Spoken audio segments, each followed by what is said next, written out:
వాగీశాద్యా సుమనసః సర్వార్థానాముపక్రమే ఇయం నత్వా కృతకృత్యా స్యుః తన్నమామి గజాననం.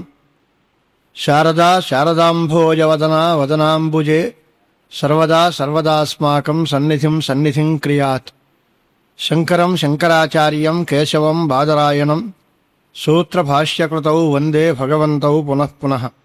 సదాశివసమారంభాం శంకరాచార్యమధ్యమాం అస్మదాచార్యపర్యంతాం వందే గురుపరంపరాం. శ్రీ గురుభ్యో నమః.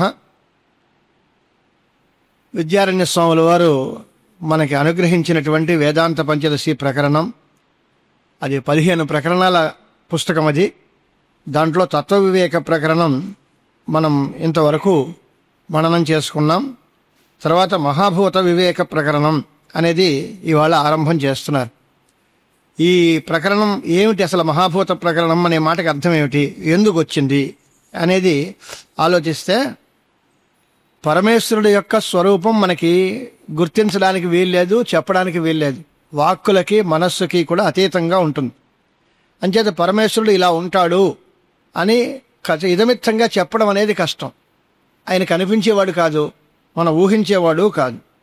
అంచేత ఆ పరమేశ్వర తత్వాన్ని చెప్పాలి అంటే దాని మీద చుట్టూ ఆవరించి కల్పింపబడిన పదార్థాలన్నిటినీ చూపించి వాటి వాటి ధర్మాలను చెప్పి ఇవన్నీ కాదు అంటే మిగిలింది ఏదో అదే పరమాత్మ అవుతుంది. అక్కడ ఉన్నది వస్తువు చెప్పడానికి కష్టం కనుక దాని మీద అక్కర్లేని సామాను ఏమైతే ఉందో అదంతా తీసేసి ఇంకా మిగిలింది ఏదో అదే పరమాత్మ అనుకోండి. నేతి నేతి వాక్య విచారం అంటే అదే అర్థం.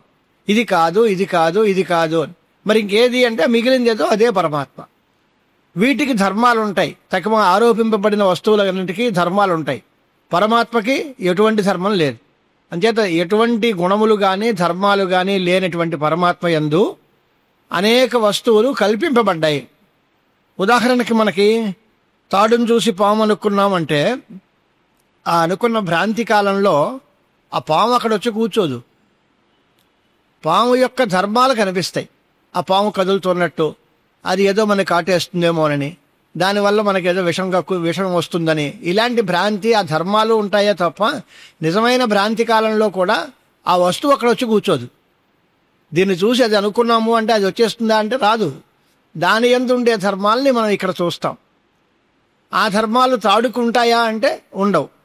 అంచేత ఆ ధర్మాల్ని మనం బాగా పరిశీలించి ఇవన్నీ ఇక్కడ లేవు కనుక ఈ ధర్మాలు కలది కాదు కాబట్టి ఇది పాము కాదు అని తేల్చుకుంటే మిగిలింది తాడే అని తెలుస్తుంది. అంచేత ఎక్కడ ఏది ఆరోపింపబడుతోందో అంటే ఇప్పుడు ముత్యపు చిప్ప చూసి వెండి అనుకున్నాం. ముత్యపు చిప్పలో వెండి అనేటువంటి భ్రాంతి కలిగితే ఆ వెండి యందు ఉండే ధర్మాలు, అది ప్రకాశించడం, తెల్లగా ఉండటం, కాంతిగా ఉండటం, ఇలాంటివన్నీ దీని యందు ఉంటాయి. ఇవన్నీ ధర్మాలన్నిటినీ చూసి ఇది వెండి అని అనుకున్నాం.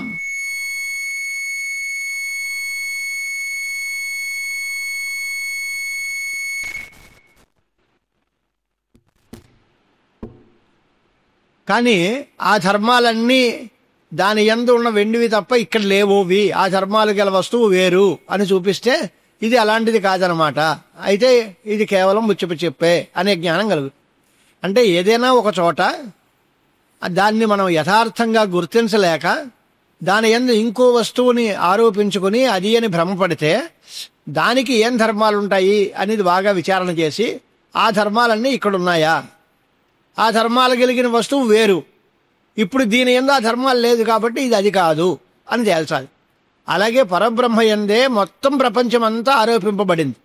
దానికోసమే సృష్టి ప్రక్రియ ప్రారంభించి పరమాత్మలోంచి ముందు ఆకాశం వచ్చింది, ఆకాశంలోంచి వాయువు వచ్చింది, వాయువులోంచి అగ్ని వచ్చింది, అగ్నిలోంచి నీరు వచ్చింది, నీటిలోంచి పృథివీ వచ్చింది, పృథివీలోంచి ఓషధులు వచ్చాయి. ఆ క్రమంగా సృష్టి అంతా జరిగింది అని సృష్టి ప్రక్రియ చెప్పాం. వచ్చిందా నిజంగా అంటే వచ్చినట్టు అనిపిస్తోంది, రాలేదు. వస్తుతః ఇవన్నీ వచ్చాయి అంటే వచ్చిన తర్వాత పోవడమేలాగా ఉండాలి కదా. కనుక ఇదంతా కల్పన. అక్కడ ఉన్నది బ్రహ్మ వస్తువు ఒకటే ఉంది. ఆ బ్రహ్మ వస్తువును చూపించి దాన్ని చూసి మనం ఆకాశము అని అనుకున్నాం. అప్పుడు ఆకాశము యొక్క ధర్మాలన్నీ కూడా మనం తెలుసుకోవాలి. దాని తర్వాత వాయువు యొక్క ధర్మాలన్నీ తెలుసుకోవాలి. ఈ ధర్మాలన్నింటినీ కూడా మనం చూసి అవన్నీ ఇక్కడ కాదు లేదు అని విడతీసేస్తే ఇది మిగిలింది పరమాత్మ ఒకటే, ఆకాశాదులు కాదు అని తేలుతుంది. దానికోసం మహాభూత వివేక ప్రకరణం అని ప్రారంభించేసి దీంట్లో ఆయా భూతములు, ఆ భూతముల వల్ల జరిగేటువంటి పనులు, అవి వాటిల్లో ఉండే జ్ఞానేంద్రియాలు, కర్మేంద్రియాలు, వాటన్నిటినీ చూపించి అవన్నీ కాదు పరమాత్మ అని చెప్పాలి. పరమాత్మ యందు ఎటువంటి భేదాలు లేవు. భేదాలంటే తేడాలు. తేడాలు రకరకాలుగా ఉంటాయి, ఎదర గ్రంథంలో వస్తాయి మనకి అందరికీ. సజాతీయ, విజాతీయ, స్వగత భేదాలు అని అంటే తనలాంటిది మరొకటి ఉండటం. దానికంటే నేను వేరు. ఇద్దరు మనుషులు ఉంటే ఈ మనిషి వాడు కాదు అంటాం. ఇద్దరు మనుషులే కానీ వారు వేరు వీరు వేరు, అది సజాతీయ భేదం. అలా కాదు ఒకడు మనిషి ఒకడు చెట్టు అంటే ఇది విజాతీయ భేదం. రెండో వస్తువు ఉంది కానీ ఈ జాతికి సంబంధించింది కాదు, మరో జాతికి సంబంధించిన మరో వస్తువు ఉంది, దానికంటే ఇది వేరు అంటే అది విజాతీయ భేదం. ఇక మరలో మూడోది స్వగత భేదం. అంటే చెట్టు ఉంది, చెట్టులోనే కొమ్మలున్నాయి, వేళ్ళున్నాయి, ఆకులున్నాయి, పువ్వులున్నాయి, కాయలున్నాయి. అంటే కాయ చెట్టు కాదు, కొమ్మ చెట్టు కాదు, ఆకు చెట్టు కాదు. ఇలా అంటే తన యందుండే వస్తువులతోటే తనకి భేదం. శరీరం మనం నేను అన్నా, నేను కాలు నేను కాదు, చెయ్యి నేను కాదు, ముక్కు నేను కాదు, ఇవన్నీ నాలోనే ఉన్నాయి కానీ అవి నేను కాదు అని అనుకుంటే స్వగత భేదం. ఇలాంటి మూడు భేదాలు కూడా పరమాత్మ యందు ఉండవు. పరమాత్మకి తనలాంటి మరో వస్తువు లేదు, తనకంటే వేరైన మరో వస్తువు లేదు, తన యందు ఎటువంటి అవయవాలు లేవు. కనుక సజాతీయ, విజాతీయ, స్వగత భేదరహితం పరమాత్మ అని చెప్పాలి. అలాంటి ఇతర వస్తువులన్నీ దానికంటే వేరేగా కనిపిస్తున్నాయి. ఇతర వస్తువులన్నిటి యందు ఏదో భేదం ఉంది. అంచేది ఇవేవి కూడా పరమాత్మ కాదు. వీటన్నిటికంటే వేరుగా, అఖండంగా, కూటస్థంగా, శాశ్వతంగా ఉండేటువంటిది ఏదో అదే పరమాత్మ వస్తువు అని చూపించడానికి గాను ఇదంతా ప్రారంభం చేస్తున్నాము అంట. సదద్వైతం శృతం యత్తత్ పంచభూత వివేకతః బోద్ధుం శక్యం తతో భూత పంచకం ప్రవిభత్స్యతే అని ఒక్క శ్లోకం మాత్రం అన్నాను, తర్వాత తెలుగులోనే చెప్తాననుకోండి. విద్యారణ్యుల వారు రాసినటువంటి శ్లోకం. దీనికి ఉపనిషత్తు మూలం ఏమిటి అంటే సదేవ సౌమ్యేదమగ్ర ఆసీదేకమేవా ద్వితీయం బ్రహ్మ నేహనానాస్తి కించన అని ఉపనిషత్తు ప్రారంభం. సృష్టి మొదట్లో సద్వస్తువు అంటే బ్రహ్మ వస్తువు ఒక్కటే ఉంది. సదేవ ఇదమగ్రే ఆసీత్. అగ్రే అంటే సృష్టి కంటే ముందు, సదేవ సద్వస్తువు మాత్రమే ఉన్నది. అది ఎలాంటిది? ఏకం ఏవ అద్వితీయం, అది ఒకటే, రెండవ వస్తువు లేదు. అలాంటి బ్రహ్మ వస్తువు ఉంది. తర్వాత ఆ వస్తువుని అది తెలుసుకోవడం సాధ్యం కాదు, అవాంగ్మానస గోచరం కనుక దాన్ని తెలుసుకోవడం కోసం దానికి కార్యములుగా దాని నుంచి మనం ఊహించి కల్పింపబడినటువంటి ఏవైతే పంచమహాభూతాది వస్తువులున్నాయో, సర్వ ప్రపంచము ఉందో దాన్నంతటినీ చూపించి వాటి యొక్క ధర్మాలని పరిశీలించి ఇవేవి కాదు బ్రహ్మ అని తేలిస్తే చిట్ట చివరికి బ్రహ్మ వస్తువుని తెలుసుకోవడం కుదురుతుంది. ఈ ప్రణాళిక అధ్యారోప అపవాద న్యాయం అని పేరు. దీని యందు ఒక వస్తువుని ఆరోపించి ఇప్పుడు ఇది నిజమంటావా అంటే కాదు, దాని ధర్మాలు వేరు, అది వేరు, అయితే ఇది ఎక్కడ ఆరోపింపబడిందో అదే బ్రహ్మము అని చెప్పాలి. దానికోసం మహాభూత వివేక ప్రకరణం అనేది ఆరంభిస్తున్నారనమాట. దీనిలో మొట్టమొదట్లో ఏం కలిగింది అంటే సదేవ సౌమ్యేదమగ్ర ఆసీత్ అనేటువంటి ఉపనిషత్తు బట్టి సృష్టికి మొదట్లో ఒక్క పరమాత్మ మాత్రమే ఉంది, ఒక్క బ్రహ్మ వస్తువు మాత్రమే ఉంది. అది ఏం చేసింది అని అంటే ఆయనకి మాయా సంపర్కం చేత సృష్టి చేయాలి అనే కోరిక వచ్చింది. సాయిక్షత బహుశ్యాం ప్రజా ఏతి, ఆయనకు ఒక సంకల్పం వచ్చి నేను చాలా రకాలుగా మారితే బాగున్ను అనిపించిందట. ఎందుకు వచ్చింది అంటే మాయ వల్ల సృష్టి చేయాలని. ఆ సృష్టి ఎందుకు జరిగింది అంటే ప్రాణికోటి తమ తమ సుఖ దుఃఖాలని అనుభవించే కాలం సమీపించినప్పుడు బ్రహ్మగారికి ఇలాంటి ఆలోచన వస్తూ ఉంటుంది, సృష్టి చేయాలి అని. ఇదంతా అయిపోయిన తర్వాత దీన్ని అంతటినీ నాశనం చేసేస్తే బాగున్ను అనిపిస్తుంది ఆయనకి. సంజహీర్ష అంటారు. అలాంటప్పుడు ఇదంతా పోతుంది, ప్రళయం వచ్చేస్తుంది. అలాగ మళ్ళీ తర్వాత సృష్టి ప్రళయం ఇలా అనాదిగా నడుస్తూనే ఉంటాయి అవన్నీ. ఓసారి సృష్టి తర్వాత ప్రళయం అయిపోతే ఇంకేం ఉండదు అనే కాదు, అలాగ సృష్టి ప్రళయాలు వరుసగా ఒకదాని తర్వాత ఒకటి వస్తూనే ఉంటాయి. ఆ పరమేశ్వర సంకల్పం చేత తస్మాద్వా ఏతస్మాద్ ఆత్మన ఆకాశ సంభూత అని ఉపనిషత్తు ఆత్మలోంచి ఆకాశం వచ్చింది అన్నారు. ఆ తర్వాత వాయువు, ఆ తర్వాత మెల్లిగా పంచభూతాలు, ఆకాశము, ఆకాశాద్వాయు, వాయోరగ్ని, అగ్నేరాప, అభ్య పృథివీ, పృథివ్యా ఓషధయ, ఓషధీభ్యో అన్నం, అన్నాద్వై ప్రజా. ఈ వరుస ఓషధుల్లోంచి అన్నం వచ్చింది. అన్నం తిన్నటువంటి స్త్రీ పురుషుల యొక్క సమ్మేళనం చేత సృష్టి ప్రక్రియ ప్రారంభం అవుతోంది, ప్రాణికోటి, ప్రజలు పుడుతున్నారు.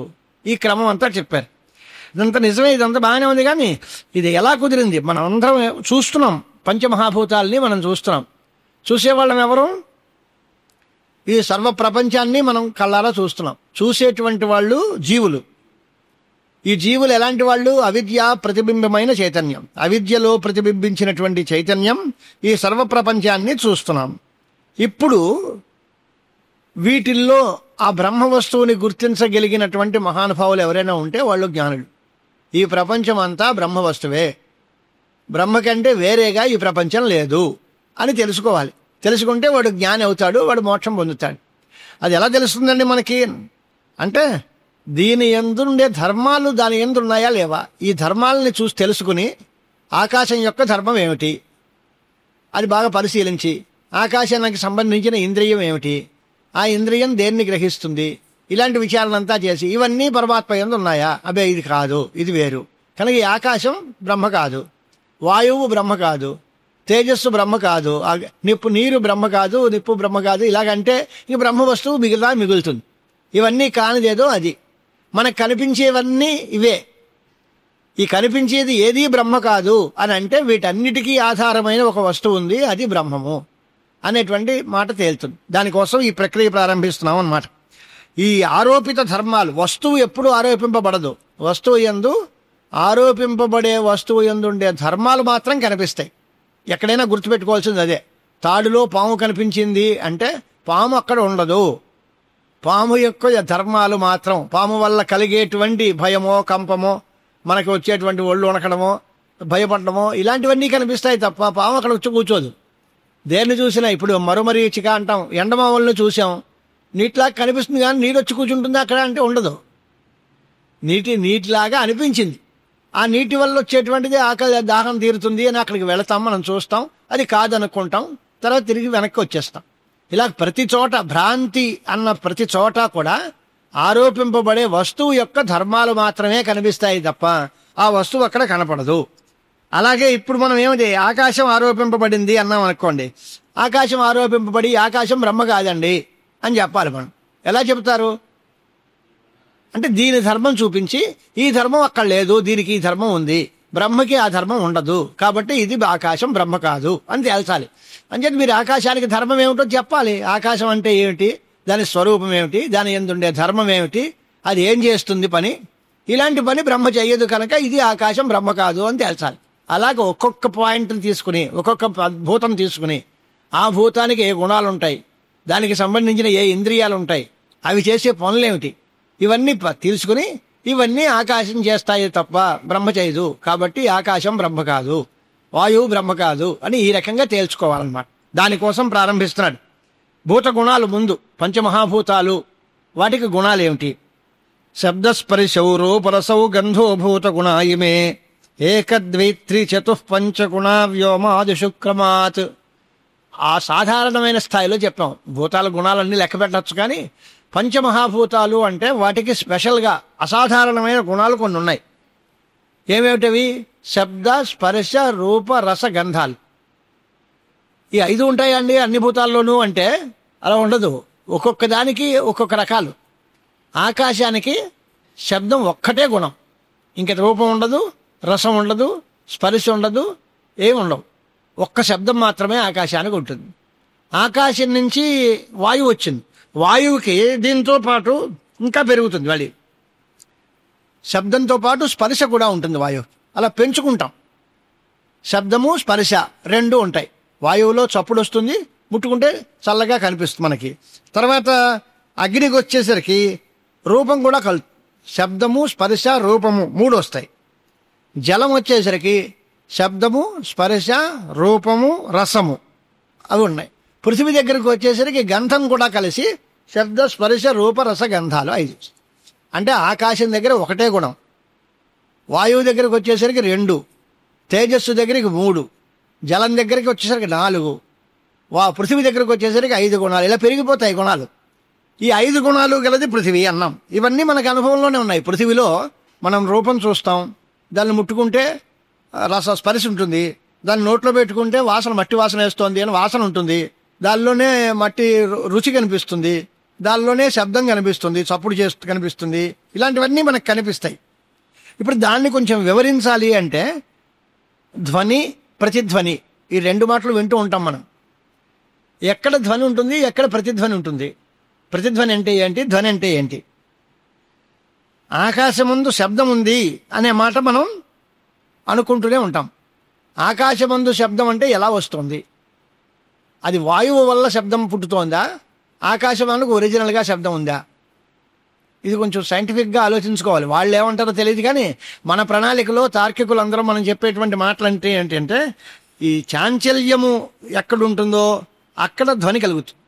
వాయువులో చలనం ఉంది, ఆకాశం చలనం లేదు, ఆకాశం కదలదు, ఒకటి స్థిరంగా పడి ఉంటుంది.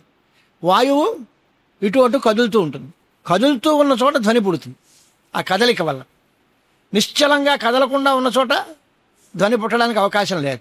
మరి ఆకాశమందు శబ్దం కనిపిస్తోంది కదా అంటే అది ప్రతిధ్వని మాత్రమే తప్ప శబ్దధ్వని కాదు. ప్రతిధ్వని అంటే ఇక్కడ వాయువు వల్ల ఏదైనా సౌండ్ వస్తే దాన్ని అది ప్రతిధ్వనిస్తుంది. అంటే రీసౌండ్ వస్తుంది అంటాం కదా మనం.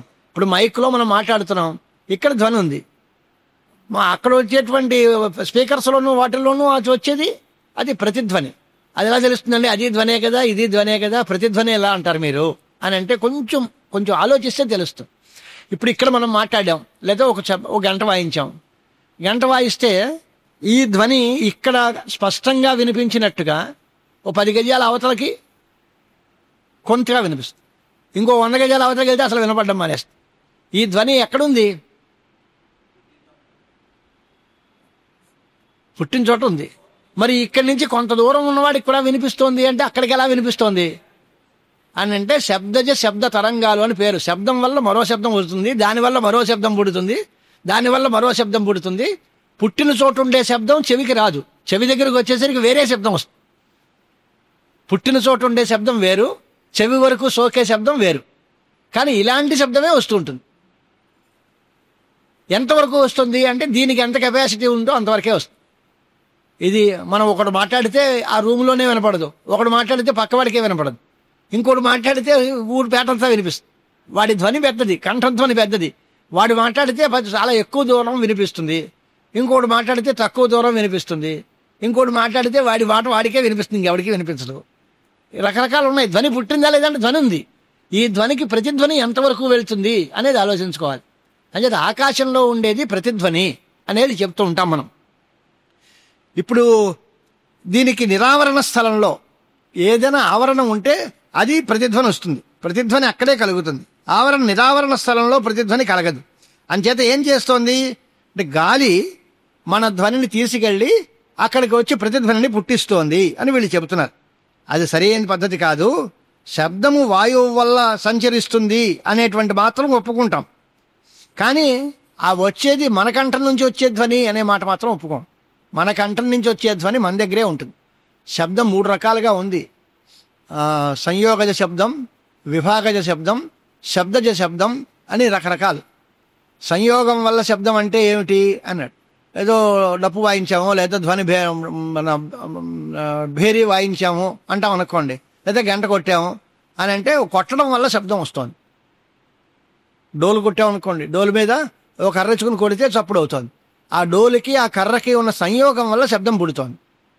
విభాగం వల్ల శబ్దము అంటే ఓ వెదురు పొర తీసుకుని దాన్ని నిలువున చీరేస్తే పటపట పటపట పట్లాడుతూ చీరిపోతుంది. ఆ చీలేయడం వల్ల విభాగం వల్ల శబ్దం పుడుతుంది. ఒక వస్తువు కలవడం వల్ల శబ్దం పుడుతుంది, లేదా ఒక వస్తువుని విడిపోవడం వల్ల విభాగం వల్ల కూడా శబ్దం పుడుతుంది.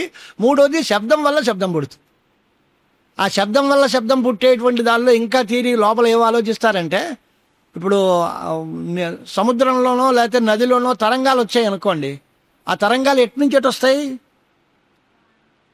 లోపల నుంచి ఒడ్డు వైపుకే వస్తాయి, అంతేగాని పక్కకి వెళ్ళవు. ఎక్కడ ఏ తరంగాలు కూడా లోపల నుంచి ఒకవైపే తరంగాలు వస్తాయి. కానీ శబ్ద తరంగాలు ఒకవైపు వస్తాయని లేదు, ఆల్రౌండ్ మొత్తం వైపులు అన్ని వైపులు తిరుగుతాయి. జల తరంగాలకి శబ్ద తరంగాలకి ఉండే తేడా ఏంటి అంటే, శబ్దం ఇక్కడ పుట్టింది అనుకోండి, అంటే నీటిలో రాయి వేస్తే దాని చుట్టూ రౌండ్ల కింద సర్కిల్ లాగా కనిపిస్తుంది మనకి. ఆ సర్కిల్ ఒకవైపే వస్తుందా అంటే చుట్టూ వస్తుంది. ఆ మొత్తం దాని వైపు చుట్టూ అంతా వస్తుంది. అది ఎంతవరకు పెరుగుతుంది అంటే ఎంత పెద్ద రాయి పడిందో అంత పెద్ద దూరం ప్రకాశిస్తూ ఉంటుంది. అలాగే ఈ తరంగాలు పుట్టడానికి కూడా శబ్ద తరంగాలు అని పేరు. దానికి ఉదాహరణ ఏం చెప్తారు మన వాళ్ళు, కదంబ ముకుళం న్యాయము అంటారు. అంటే ఒక మొగ్గ విచ్చుకుంటే, ఓ పద్మం విచ్చుకుంటే ఓ రేకు ముందు వచ్చి అన్ని రేకులు ఒకవైపే వాలవు, అన్ని వైపులా తలో రేకు ఇలా విడుతుంది. అలా కదంబ ముకుళం న్యాయం. వీచీ తరంగ న్యాయం అంటే ఒకవైపే తరంగాలు వచ్చాయి అంటే ఒకవైపే వస్తాయి. కదంబ ముకుళం న్యాయం అంటే మొగ్గ విడేటప్పుడు సహస్రదళ పద్మం తీసుకున్నాం, దాని 1000 రేకులు విడుతాయి, అన్ని వైపులా తలో రేకు ఒకసారి విడు. అంతేగాని మొదట్లో వరుస లైన్ పెట్టి ఒకటి ముందు విడంది, తర్వాత రెండోది, తర్వాత మూడోది, ఇలా ఉండదు. అన్ని వైపులా ఒకేసారి విడుతాయి. అలాగే శబ్దం కూడా వినిపించేటప్పుడు అన్ని దిక్కులా ఆ శబ్దం ప్రసరిస్తుంది. ఇప్పుడు మనం మాట్లాడుతున్నాం, ఇటువైపే వినపడుతుంది, వెనకాల వినపడదు, ఆ పక్కన వినపడదు అనడానికి ఏం లేదు. 4 వైపులా వినపడుతుంది. అది వెళ్లకుండా కంట్రోల్ చేసి 4 వైపులా తలుపులు వేసేసి ఒకవైపే పెడితే అప్పుడు ధార అటే పాపి ఇటేపు వెళ్తుంది. అంటే ధ్వని మామూలుగా వెళ్ళడం, 4 వైపులకి వెళ్ళడం దాని స్వభావం. దాన్ని మనం అడ్డగిస్తే ఒకవైపు, అటువైపు వెళ్లకుండా ఇంకోవైపు వెళుతుంది. అలాగా వాయువు ఈ శబ్దధ్వనిని తీసుకెళ్తోంది అన్నప్పుడు దానిలో అవతల వినిపించేదంతా తర్వాత పుట్టిన ధ్వని. ఇక్కడ పుట్టిన ధ్వని ఇక్కడే పోతుంది. ఇది ఇంకో దాన్ని పుట్టించి, ఖోఖో ఆడుతూ ఉంటారు మన పిల్లలు, వీళ్ళు ఆడుతూ పక్కన కూర్చుంటాడు, వాడిని లేవతీస్తాడు, వాడు ఇంకోటి దగ్గర కూర్చుని ఇంకోటి లేవతీస్తాడు. ఆ చివరికి వెళ్ళేవాడు వీడు కాదు, ఇక్కడ ఆరంభించిన వాడు వీడు, చిట్ట చివరికి వెళ్ళేవాడు వేరు. అలాగే శబ్దం, పుట్టే శబ్దం వేరు, మనకు వినపడే శబ్దం వేరు. ఈ రకమైనటువంటి ఇతర భూత శబ్దాలన్నీ కూడా మనం చూస్తే దీనికి ప్రతిధ్వని అని పేరు. అంటే ఒక ధ్వని వల్ల వచ్చే దానికి ప్రతిధ్వని అని పేరు. శబ్దము మొట్టమొదటి పుట్టిన శబ్దం ధ్వని, దాని తర్వాత రెండోసారి నుంచి మూడోసారి అలా వచ్చేటువంటి ధ్వని అంతటికి ప్రతిధ్వని అని పేరు. ఆ ప్రతిధ్వని వాయువు వల్ల వచ్చిందా అంటే కాదు, మరి ఇంకేంటి అంటే ఆకాశం తాలూకు ప్రాపర్టీ, అది ఆకాశంలోనే పుడుతుంది అది అనేటువంటి నిర్ణయం చేయాలి. ఇలాంటి ప్రతిధ్వని దీనికి ఎక్కడొస్తుంది అంటే ఆకాశమందు వస్తుంది. ఈ ఆకాశమందే పుట్టింది కనుక ఇలాంటి ప్రతిధ్వని మరొక పరమాత్మ యందు ఉంటుందా అంటే ఉండదు. కాబట్టి ఆ ప్రతిధ్వని కలిగిన ఆకాశము అలాంటి ప్రతిధ్వని లేని ఆత్మ కంటే వేరు అని విడతీయాలి. అలా వేస్తే ఆకాశం ఆత్మ కాదు అని తేలింది. ఇలా చొప్పున ఒక్కొక్క భూతాన్ని మనం అబ్జర్వ్ పెట్టుకుని సైంటిఫిక్గా ఆలోచించి ఇది పరమాత్మ అవుతుందా కాదా, ఇది పరమాత్మ అవుతుందా కాదా అంటే ప్రతిధ్వని ఆకాశ శబ్దము. ఇలాంటి ఆకాశ శబ్దం ఆకాశానికి ఒక్కటే ఉంటుంది, ఇంక దేనికి ఉండదు. ఇలాంటి గుణం పరమాత్మ యందు లేదు. కాబట్టి ఇలాంటి గుణం కలిగిన ఆకాశం మనం చూస్తూ ఉంటాం. వాడు ఎవడో దుర్మార్గుడు, నేను అనుకున్న మనిషి ఇలా చేయడే, ఈ పని చేసేటంటే వాడు కాదనమాట. ధర్మరాజు గారి వేషం వేసుకొచ్చి ఎవడో అబద్ధాలు ఆడేస్తున్నాడు అనుకోండి, ఇది ఈయన ధర్మరాజు ఎలా అవుతాడు, ఈయన అబద్ధాలు చెప్తున్నవాడు ఈయన ధర్మరాజు కాదు, వేషం వేసుకున్నాడే తప్ప ఈయన ఆయన కాదు అంటాం. ఎందుకంటే ఈ లక్షణం ఆయనకి ఉండదు, ఈ లక్షణం ఉంది అంటే ఆయన కాదు అని అర్థం దానికి. అలా మనం ఊహించడం లోకంలో ఉంది.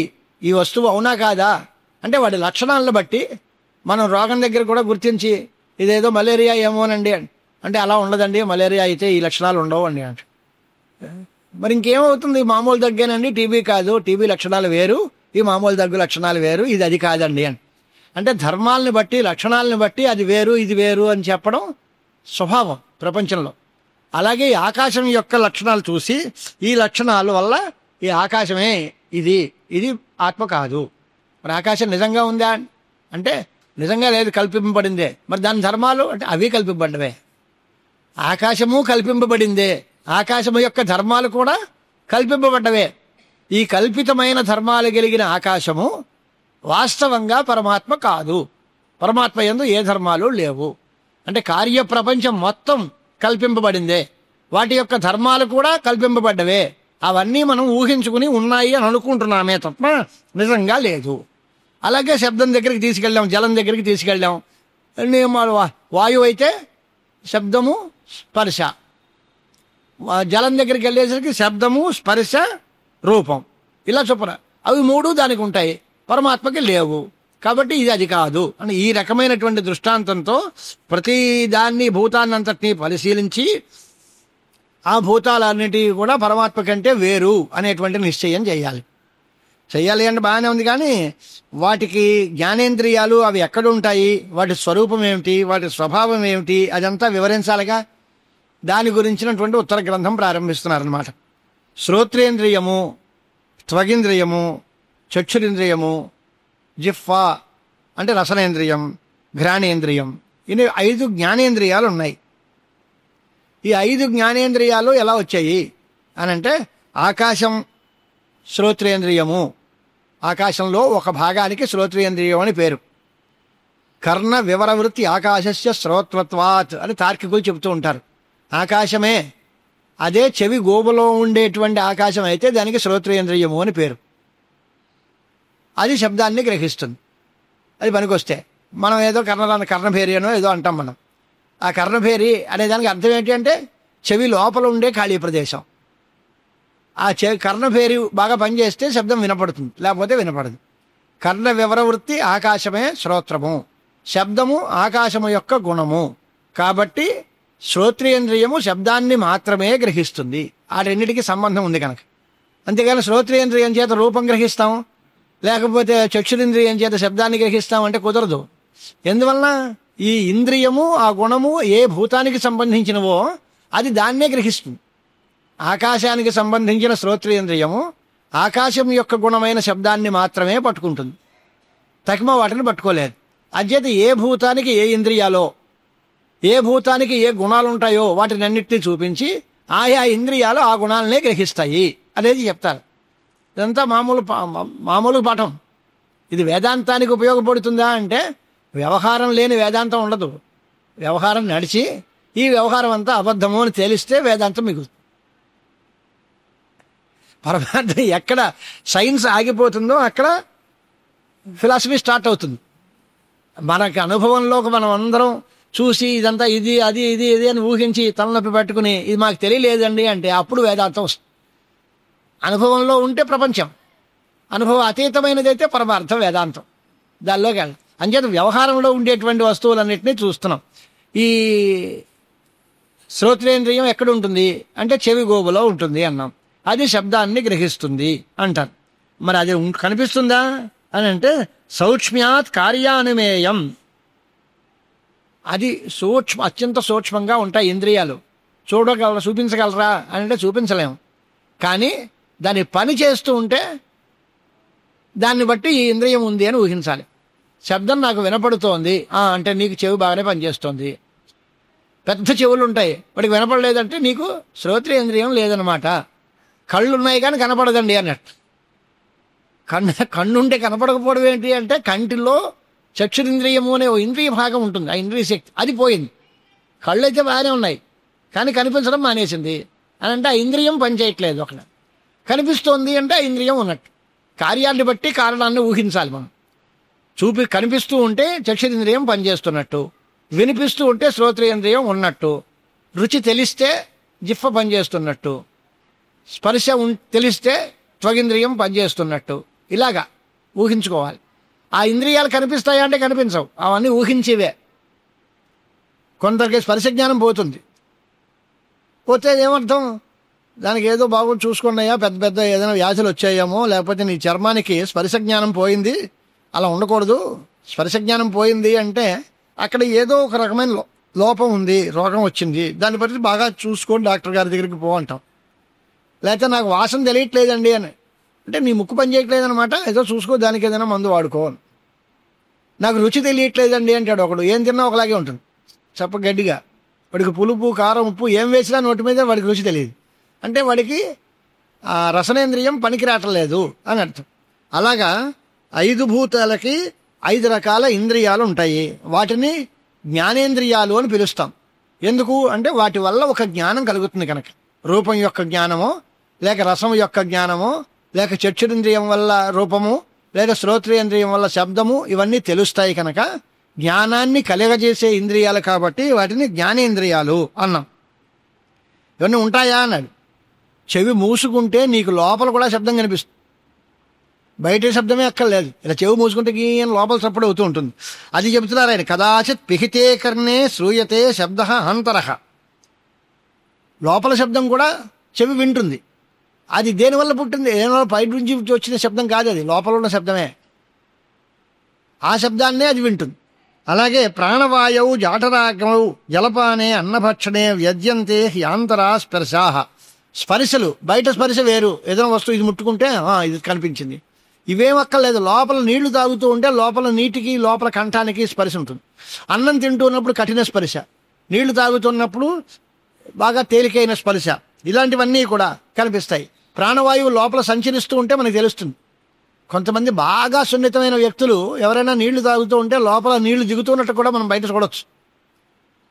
అంటే మళ్ళీ మొద్దు చర్మాలు అంటే తెలియదు, కానీ బాగా సున్నితమైన చర్మం ఉండి వాడు తాగుతూ ఉంటే లోపల నీళ్లు స్పష్టంగా కనిపిస్తాయి మనకి దిగుతున్నట్టు.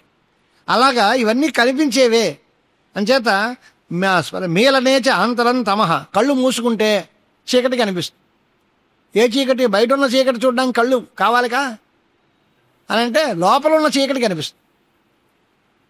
అంతా నల్లగా ఉంది, చీకటి నల్లగా ఉంది. నల్లగా ఉండడం అంటే నలుపు కనిపించాలి అంటే చక్షురింద్రియం కావాలి కదా. తెల్లటి వస్తువులను చూడడానికి ఎలా ఇంద్రియం కావాలో నల్లటి వస్తువును చూడడానికి కూడా ఇంద్రియం కావాలి. ఇంద్రియం పనిచేయట్లేదు, కళ్ళు మూసేసుకున్నాము అంటే నలుపు ఎలా కనిపిస్తుంది? ఏమ్మా ప్రశ్న అర్థమైందా? ఇది ఎర్రగా ఉంది, పచ్చగా ఉంది, తెల్లగా ఉంది అనడానికి కన్ను కావాలి. కళ్ళు మూసుకున్నాను, ఇప్పుడు తెలుపు ఎరుపు తెలియట్లేదు కానీ నలుపు తెలుస్తోంది అంటున్నాం. నలుపు ఎలా తెలుస్తుంది? అది మాత్రం రంగు కాదా? దాన్ని చూడడానికి కన్ను అక్కర్లేదా అంటే అది నలుపు కాదు. ఏ రంగు లేకపోవడమే నలుపు అంటే. ఏమీ లేకపోవడాన్నే నలుపు అంటారు. అంధకారము అంటే అర్థం ఏంటి? చీకటి అంటే ఏమీ లేకపోవడం, ఏ రంగు లేదు, ఏ వస్తువు లేదు, కళ్ళు మూసుకున్నాం. ఇది ఆంతర తమస్సు. అలాగుంటుంది అజ్ఞానం అంటే. దాంతో పోలిస్తారు. అజ్ఞానము అంటే ఏ వస్తువు తెలియకుండా, ఏమీ తెలియని పరిస్థితి, అగమ్యగోచరంగా ఉంటుంది. కళ్ళు మూసుకున్నా ఏమీ కనపట్లేదు, గాఢమైనటువంటి చీకటి. అదిగో అలా అజ్ఞానం. ఆ అజ్ఞానం అవస్థలో ఏ వస్తువు తెలియదు మనకి. దానిలోంచి బయటపడాలి. ఆ అజ్ఞానాన్ని పోగొట్టుకుని జ్ఞానం కావాలి. దానికి సూర్యోదయంలాగా జ్ఞానం కావస్తే ఈ అజ్ఞానం పటాపంచలు అయిపోతుంది. ఆంతరమైన తమస్సు. అలాగే ఆంతరమైనటువంటి గ్రహాలన్నీ కూడా, కన్ను కూడా లోపల వస్తువులను చూస్తుంది, చెవి కూడా లోపల శబ్దాన్ని వింటుంది, బయట శబ్దాన్ని కూడా వింటుంది. ఈ రకమైనటువంటివి సూక్ష్మమైనటువంటివి, అతి సూక్ష్మమైనటువంటి వస్తువులన్నీ కూడా దీని చేత ఈ 5 జ్ఞానేంద్రియాల చేత గ్రహింపబడుతూ ఉంటాయి. మనం ఇంకా బయట బాగా కాకుండా ఇంకా లోపల అనుభవం ఏమిటి అంటే మనకు తేనుపు వస్తుంది. తేనుపు వచ్చేటప్పుడు ఓ రంగు, ఓ రుచి, ఓ వాసన కూడా లోపల కనిపిస్తుంది. ఏం తిన్నావయ్యా నువ్వు అని. ఇప్పుడు ఏం తింటలేదు, ఇదివరకు తిన్నదానికి తేనుపు వచ్చింది. అది లోపల ఉండేటువంటి రుచి, లోపల ఉండే వాసన కనిపిస్తుంది. ఇవన్నీ అనుభవాలు. ఇంద్రియ పంచకం అన్ని రకాలైనటువంటి వస్తువుల్ని గ్రహిస్తాయి. అలాగే కర్మేంద్రియాలు 5 ఉన్నాయి. పంచోక్యాదాన గమన విసర్గానందకా క్రియా కృషి వాణిజ్య సేవాద్యా పంచస్వంతర్భవంతి వాక్పాదపాణిపాయోపస్థైరక్షైస్తత్క్రియా జని ముఖాది గోళకేశ్వాస్తే తత్కర్మేంద్రియ పంచకం. అంటే కర్మేంద్రియ పంచకం 5 రకాలున్నాయి.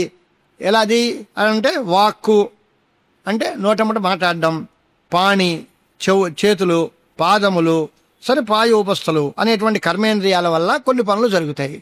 ఏమిటి? వాక్కు వల్ల మాట్లాడడం, చేతుల వల్ల ఇవ్వడం పుచ్చుకోవడం, పాదాల వల్ల నడవడం, సరే మల విసర్జనము, ఆనందించడము అనేటువంటివి తక్కువ ఇంద్రియాల వల్ల కలుగుతాయి. 5 కర్మలు. ఇవి 5 చెప్పారండి. మరి ఇంకో ఇంద్రియం ఉందా లేదా? మనస్సు అనేది అంటే ఉందండి అని. మనస్సు ప్రధానమైంది. మనస్సు ఇంద్రియం ఉన్నా కాదా? మరి పంచ జ్ఞానేంద్రియాలు, పంచ కర్మేంద్రియాలు చెప్పినప్పుడు దీన్ని దాలో కలిపేసి ఏదో 6వ ఇంద్రియం అనొచ్చుగా. అలా అనకుండా దీన్ని స్పెషల్గా విడిగా పెట్టారు ఎందుకు అంటే దీని తాలూకు ప్రాముఖ్యం చాలా గొప్పది. ఇది ఆంతరింద్రియం. అవన్నీ బయట ఉంటాయి, బాహ్యేంద్రియాలు అవన్నీ. ఇది అంతరింద్రియం, లోపల ఉండేటువంటి ఇంద్రియం. ఆ మనస్సు యొక్క స్వభావం ఏమిటి అంటే ఈ 10 ఇంద్రియాల మీద పెద్ద లీడర్షిప్. ఈ పంచ జ్ఞానేంద్రియాలు, పంచ కర్మేంద్రియాలు వీటన్నిటినీ కూడా నియమిస్తూ ఉండేటువంటిది, హృత్పద్మ గోళకంలో ఉండేది. అది బాహ్యమైన ఇంద్రియాలన్నిటికీ స్వాతంత్ర్యం లేదు. వాటికి మనస్సు యొక్క అదుపులో ఉండేటువంటి స్వభావం ఉంది. వాటి అన్నిటి మీద అజమాయిషీ చలాయించేటువంటి అంతరింద్రియం మనస్సు. అంచేత మనః దశేంద్రియ అధ్యక్షం అని. ఆ 10 ఇంద్రియాలకి అధ్యక్షుట, ప్రెసిడెంట్. ఆ 10 ఇంద్రియాల చేత ఆయా పనులు చేయిస్తూ ఉంటుంది. ఈవిడికి ఇష్టం లేకపోతే ఆ ఇంద్రియాలు ఏ పని చేయడానికి లేదు, వాళ్ళకి స్వాతంత్ర్యం లేదు. అలాంటి ఆ ఒక అద్భుతమైనటువంటి మనస్సు, దానివల్ల శబ్దాలను వస్తాయి. ఆ మనస్సు యొక్క సంబంధం ఉంటే శ్రోత్రేంద్రియం శబ్దాన్ని గ్రహిస్తుంది. అలాగే వాక్కు మనస్సు యొక్క సంబంధం ఉంటే మాట్లాడుతుంది. ఆ మనస్సు యొక్క సంబంధం లేదు, ఆవిడ పర్మిషన్ రాలేదు అంటే ఇది మాట్లాడదు. అలాగే ఈ అన్ని ఇంద్రియాల చేత కూడా పనులు జరగాలి అంటే రాజు లాంటిది మనస్సు. సంకల్పము, వికల్పము ఇలాంటివన్నీ కూడా మనస్సు యొక్క లక్షణాలు. మనస్సు ఎక్కడుంటుంది అనే దగ్గర పేచి. కొందరు మనస్సు శిరస్సులో, మెదడులో ఉంటుంది అని అంటారు. అరికాల్లో ఉంది, ఎవడు హృదయంలో ఉంటుంది. మనస్సు అనేది హృత్పద్మంలో ఉంటుంది అనేటువంటిది వేదాంత సిద్ధాంతం. తలయందుంది అనేటువంటి కొన్ని చిహ్నాలు కనిపిస్తారు, కానీ అది మాత్రం మనస్సు అక్కడ ఉంది అనే మాట అనలేం. పైగా మనస్సు సర్వశరీర వ్యాపి. ఒక చోట ఉంది అంటే కాలు నిలకడగా ఒక చోట మఠం వేసి కూర్చోదు, అది అలా తిరుగుతూనే ఉంటుంది. మొత్తం శరీరం అంతా అతి వేగంగా పైనుంచి కింద వరకు అలా సంచరిస్తూనే ఉంటుంది. కనుక కాల్లో ముళ్ళు గుచ్చుకున్నా మనకి తెలుస్తుంది, నెత్తి మీద మొట్టికాయ మొట్టినా ఎవడైనా తెలుస్తుంది. ఈ మనస్సు ఎక్కడుంది, కిందనుందా పైనుందా అంటే వెంటనే అంతా తిరుగుతూనే ఉంటుంది శరీరం అంతా. శరీరంలో ఏ మూల, ఏ అణువు ఎక్కడైనా స్పర్శ కలిగినా అది వెంటనే గ్రహిస్తుంది.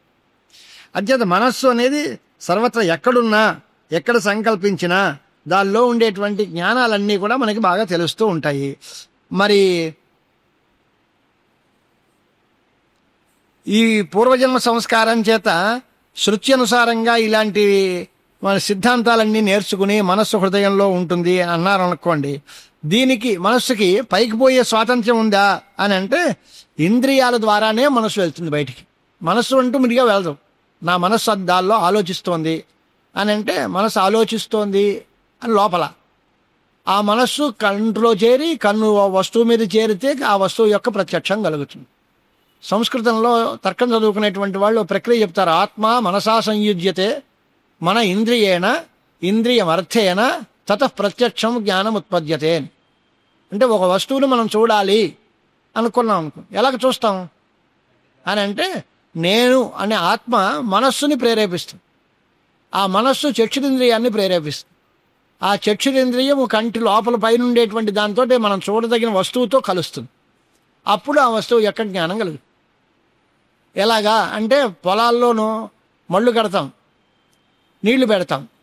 ఆ మళ్ళలో నీళ్లు ఎలా వస్తాయి అంటే మొట్టమొదటి నీరు ఎక్కడో పడుతుంది, దాని తర్వాత దీనికి దారిలో ఎలా ఇచ్చామో ఆ దారిలో వెళుతుంది. అది గుండ్రంగా మడికడితే గుండ్రంగా వస్తుంది, అది చతురస్రాకారంగా మడికడితే చతురస్రంగా మారుతుంది.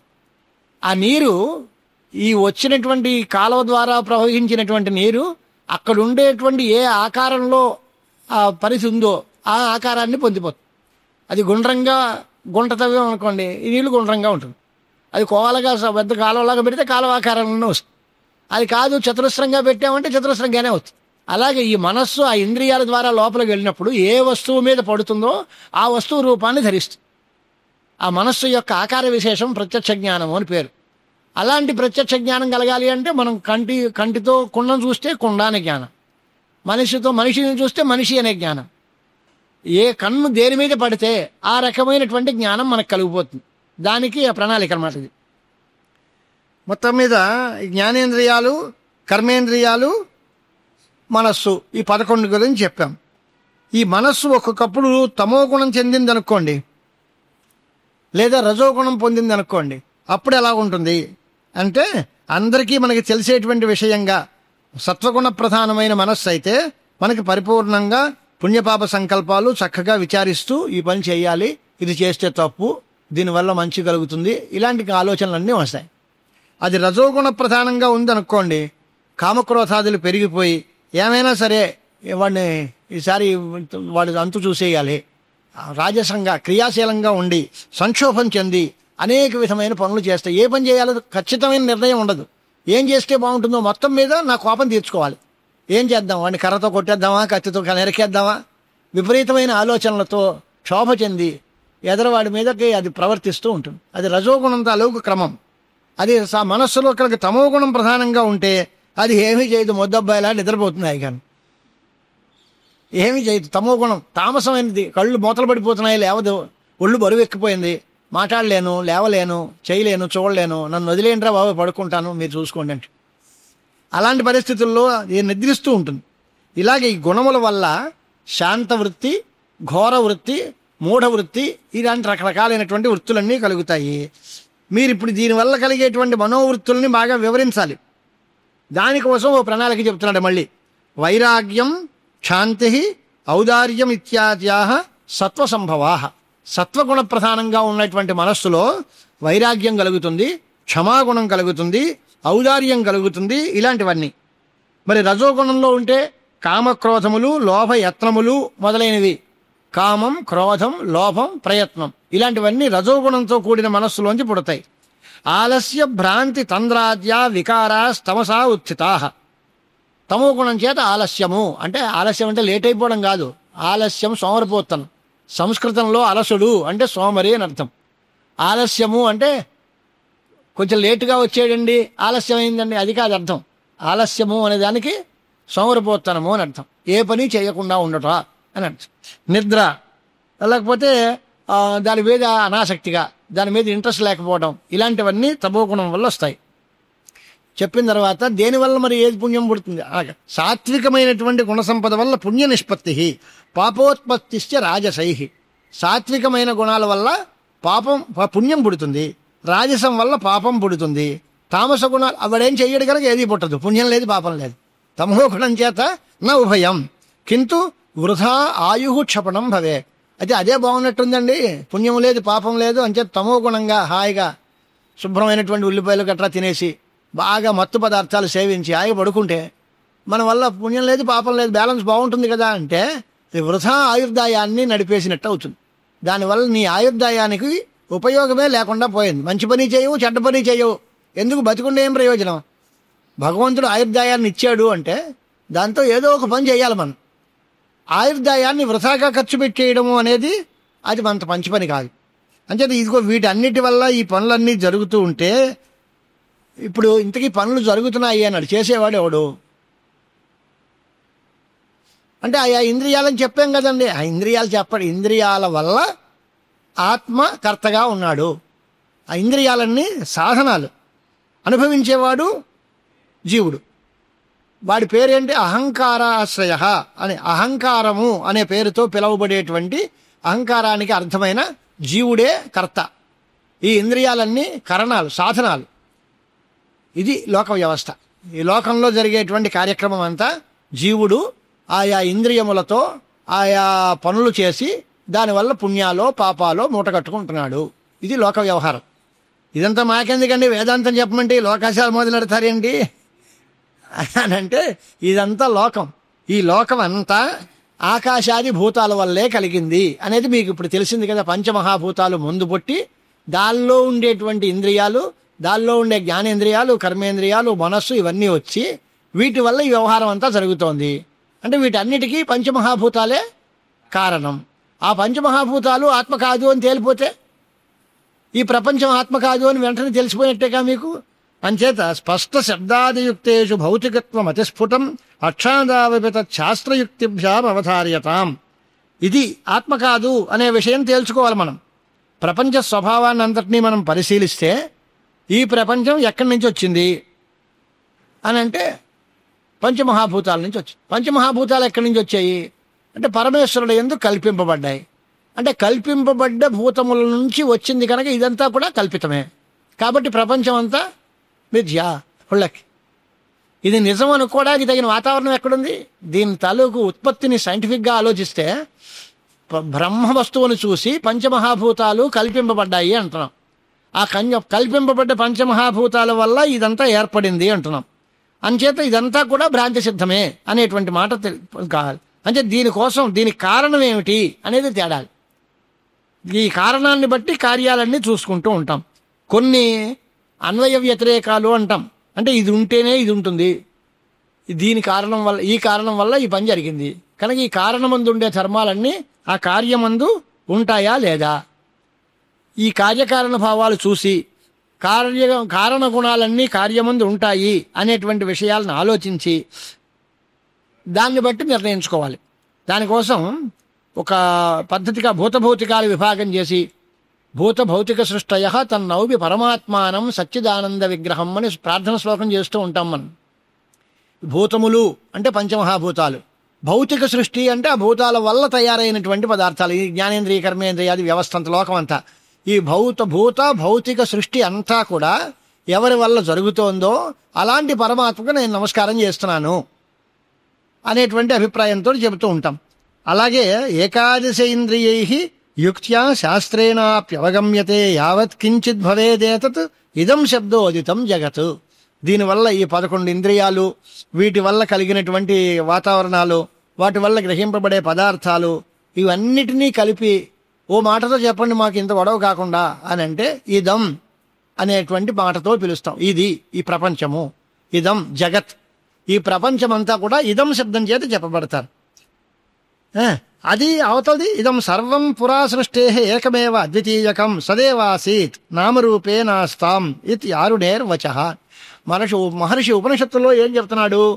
ఇదం సర్వమసృజత, ఇదంతటినీ పుట్టించాడు, సృష్టి చేశాడు. సృష్టికి ముందు ఆయన ఒక్కడే సద్రూపంగా ఉన్నాడు. అంటే మొత్తం మీద సద్రూపమైన పరమాత్మ బ్రహ్మ వస్తువు ఒక్కటే నిజంగా ఉండేది. దాన్ని బట్టి కల్పింపబడిన ఇదం జగత్, ఈ జగత్ అంతా దాని యందు కల్పింపబడింది అనేటువంటి అభిప్రాయం ఇది చెప్పారు. అంటే ఇది అనే శబ్దం చేత చెప్పబడేది ప్రపంచం, ఇదంతా కూడా కల్పింపబడింది. దానిలో సద్రూపంగానే మొదట్లో ఉంది. పరమేశ్వరుడే ఈ ప్రపంచము, ఇదండి తేడా లేదు. అది ఇది ఒకటే, అదే దీనిగా మారుతోంది, కల్పింపబడుతోంది. అంటే దాన్ని చూసి ఇది అనుకుంటున్నాం, ఆ బ్రహ్మను చూసి ఇది అనుకుంటున్నాం, అంటే జగత్తు అనుకుంటున్నాం. అంటే జగత్తు వేరు బ్రహ్మ వేరునా? జగత్తు బ్రహ్మరూపమే. మరి ఎలా కనిపించింది? జగత్ అని అనిపించింది. ఆ జగత్తులో ఉండే కార్యాలన్నీ మనకి ధర్మాలన్నీ కనిపిస్తున్నాయి. తాడు లాంటిది బ్రహ్మవస్తువు, పాము లాంటిది జగత్. పాము యొక్క ధర్మాలు లాంటివి జగత్తులో ఉండేటువంటి మనం అనుభవించే సుఖ దుఃఖాలన్నీ. ఇవన్నీ వస్తుతః బ్రహ్మమే, బ్రహ్మ కంటే వేరు కాదు అనేటువంటి మాట చెప్పుకుంటే మనకి ఇవన్నీ బాగా తెలుస్తాయి. వీటి కోసం కొన్ని ప్రమాణాలు చూపిస్తారు. ప్రమాణము అంటే నిజమైన జ్ఞానాన్ని కలగజేసే సాధనం. కంటితో వస్తువు చూస్తాం, కన్ను ప్రమాణం, ప్రత్యక్ష ప్రమాణము అంటారు. ఏదైనా ఒక హేతువు చూపించి, కారణం చూపించి దీన్ని బట్టి కార్యం చూస్తాం. ఏ పొగ ఉంది కనుక నిప్పు ఉంటుంది, దానికి అనుమాన ప్రమాణము అని పేరు. దీని లాంటిదే అది అనే ఉపమాన ప్రమాణము అని పేరు. శబ్ద ప్రమాణము అంటే వాళ్ళు తెలుసుకోలేని విషయం ఎవడైనా ఒక ఆప్తుడు నాయనా ఇది ఇలా ఉంటుంది అని చెబితే ఆ మాటని విని ఆ వాక్యం వల్ల మనం అర్థాన్ని తెలుసుకుంటాం. దానికి శబ్ద ప్రమాణము అని పేరు. మరి అర్థాపత్తి అని అంటే రకరకాలైనటువంటి ఆలోచనలు మనం చేస్తూ ఉంటాం. సంస్కృతంలో చెబుతారు, పీనో దేవదత్త దివా నభుంక్తే అని. వాడు చక్కగా బలిసున్నట్ట, కానీ పగలవేళ ఎప్పుడూ భోజనం చేయట్టు వాడు. ఆయన పొద్దున్నే భోజనం చేయడండి, మరి ఇలా ఉన్నాడేమంటే రాత్రి శుభ్రంగా 2 పూట్లది కలిపి లాగేస్తున్నాడనమాట అని అర్థమేగా. రాత్రివేళ శుభ్రంగా భోజనం చేస్తున్నాడు అనమాట. నిరాహార దీక్షలు చేస్తూ ఉండేటువంటి పెద్ద మనుషులు ఎక్కడ ఉడలకుండా ఉన్నారు అంటే ఏమర్థం దానికి? దాని ముందు ఏదైనా ట్యాబ్లెట్ వేసుకునైనా కూర్చోవాలి, లేదా రాత్రి వేళ ఎవరో చూడకుండా తినేస్తున్నారు అని అనాలి. తినకపోతే ఎలా కుదురుతుంది ఇలా ఉండడం అనేది అర్థాపత్తి. ఏన వినా ఏది అనుపపన్నం తత్తేన ఆక్షిప్యతే అని సంస్కృతంలో చెప్తాం.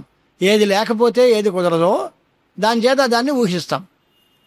భోజనమే లేకపోతే చిక్కిపోవాలి, వాడు చిక్కలేదు, భోజనం చేయలేదంటున్నారు అంటే ఇప్పుడు చేయట్లేదు, నలుగురు చూస్తుండగా చేయట్లేదు అనమాట అనే అర్థం చెప్తారు. దానికి అర్థాపత్తి అని పేరు.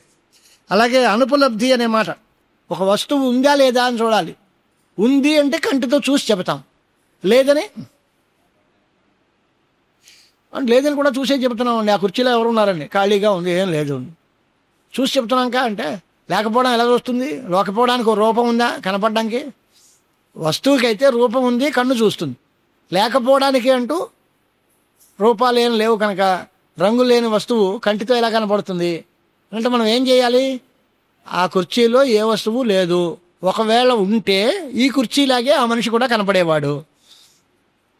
మనకి కుర్చీ కనిపిస్తోంది ఖాళీగా, దానిలో ఎవరైనా ఉంటే ఆయన కూడా కనపడేవాడు. ఇది స్యాద్ ఉపలభ్యత, ఉంటే కనపడి ఉండేది, కనపడలేదు కాబట్టి లేదు. ఈ థియరీలో అభావం అనుపలబ్ధి ప్రమాణం చేత కనపడకపోవడం వల్ల అది లేదని నిర్ణయించుకున్నాం. అది లేదు అని ఎలా చెప్పారు? చూసి చెప్పామండి కాదు, నేను చూశానండి ఆయన లేడండి అంటాం మన లోక వ్యవహారం. కానీ దాని అర్థం అది కాదు. నేను చూస్తే నువ్వు చూస్తే లేకపోవడం కనిపిస్తుందా? ఉంటే కనపడేవాడు కదండి, ఉంటే ఇక్కడే ఉండేవాడుగా, ఏమైపోతున్నాడు? లేడుగా, అంచేత లేదంటున్నాం. లేదంటే కనపడటం లేదు కనుక లేదు. ఇక్కడెక్కడ వెతికానండి, లేదండి. వెతికితే లేడని తెలుస్తుందా, కనపడలేదని తెలుస్తుందా? అంటే వెతకడం వల్ల కనపడకపోవడం కనిపిస్తుంది, కనపడకపోవడం వల్ల లేదని ఊహిస్తాం. దాన్ని అనుపలబ్ధి ప్రమాణం. వస్తువు యొక్క లేమి అంటే వస్తువు లేదు అనే విషయాన్ని అనుపలబ్ధి ప్రమాణం చేత సాధిస్తాము అంటారు. ఇక సంభవము అనే మరో ప్రమాణం. అది ఎలాగుంటుంది? 100 ఉన్నాయి అంటే 50 ఉన్నాయా అండి అంటే 50 లేనిది 100 ఎలా అవుతున్నాయా? 100లోనే 50 ఉంటాయి కదా, 100లో 2 50 ఉంటాయి కావాలంటే, ఒక 50 ఏంటి? శతే పంచాశ న్యాయం. అక్కడ 100 మంది వచ్చారండి అంటే 25 మంది తిన్నారంటారా? అంటే ఈ 100 మంది తిన్నారంటే 25 మంది తిన్నారా అని ప్రశ్న ఏంటయ్యా? దానిలో ఇవన్నీ అంతర్లీనమే కదా, 99 వరకు దానిలో ఉన్నదే, అవన్నీ ఉన్నట్టే లెక్క. 100 ఉంది అంటే ఇవన్నీ ఉన్నట్టే లెక్క. అలాగే శతే పంచాశ న్యాయం చేత పెద్ద వస్తువు ఉంటే దానిలో చిన్న వస్తువు ఉన్నట్టే. వాడు 10th క్లాస్ పాస్ అయ్యాడండి అంటాను అనుకోండి, 7వ క్లాస్ 8వ క్లాస్ చదివారంటారా? అంటే ఇది ఏంది, అక్కడికి ఎలా వెళ్తారు? అన్నీ ఉన్నట్టే అని సంభవ ప్రమాణం. ఇక మరి ఐతిహ్యం అని మరో ప్రమాణం ఉంది. అంటే ఎక్కడో ఆ చెట్టు మీద బ్రహ్మరాక్షసు ఉంది అని ఎవడో అంటాడు. ఎవడు చూశాడు? ఆ బ్రహ్మరాక్షసుని మనమేం చూడలే, ఎవడో వాడు చెప్పాడు. ఆ మాటని ఆ నోట ఆ ఊరంతా పాకించేశారు. అందరూ చెబుతారేమో ఆ మూలకి వెళ్ళకండి, ఆ చెట్టు మీద రాని దయ్యం ఉందండి అని. ఎవర్రా చూసింది అంటే ఎవడు చెప్పడు. ఈ వార్త మాత్రం దేశం అంతా ప్రచారం అయిపోతుంది, ఊరంతా చెప్తారు. ఎవరు చెప్పారు మొట్టమొదట్లో అంటే తెలియదు. అజ్ఞాత మూలవక్తృక శబ్ద, దానికి మొట్టమొదటిగా ఈ మాటని బయట వేసిన వాడు ఎవడు అంటే మాత్రం తెలియదు. ప్రచారం అయిపోతుంది ఆ నోట. కానీ ఆ మాటను తెచ్చుకుని మనందరం భయపడుతూ ఉంటాం. దీన్ని ఎవడు చెప్పాడు, ఈ ప్రచారం ఎవడు చేశాడు, దుష్ప్రచారం అని అంటే ఏమో తెలియదు. ఆ నోట వాట్సాప్లో ప్రచారం అయిపోయిందండి, మీడియాలో మొత్తం అంతా అల్లరైపోయింది. అంటే ఈ వార్త చెప్పింది ఎవరు అంటే ఏమో ఎవరు చెప్పారు, మాకు తెలియదండి అంటాడు. ఎవడు మట్టుకు వాడే నేను విన్నానండి.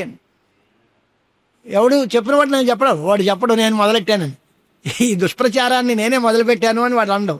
కానీ ఎవడు మట్టుకు వాడే ఏమంటాడు, నేను విన్నానండి, ఎవరు చెప్పారు ఏమో తెలియదండి. అందరూ వినేవాళ్లే తప్ప నేను చెప్పాను అనేవాడు ఉండడు.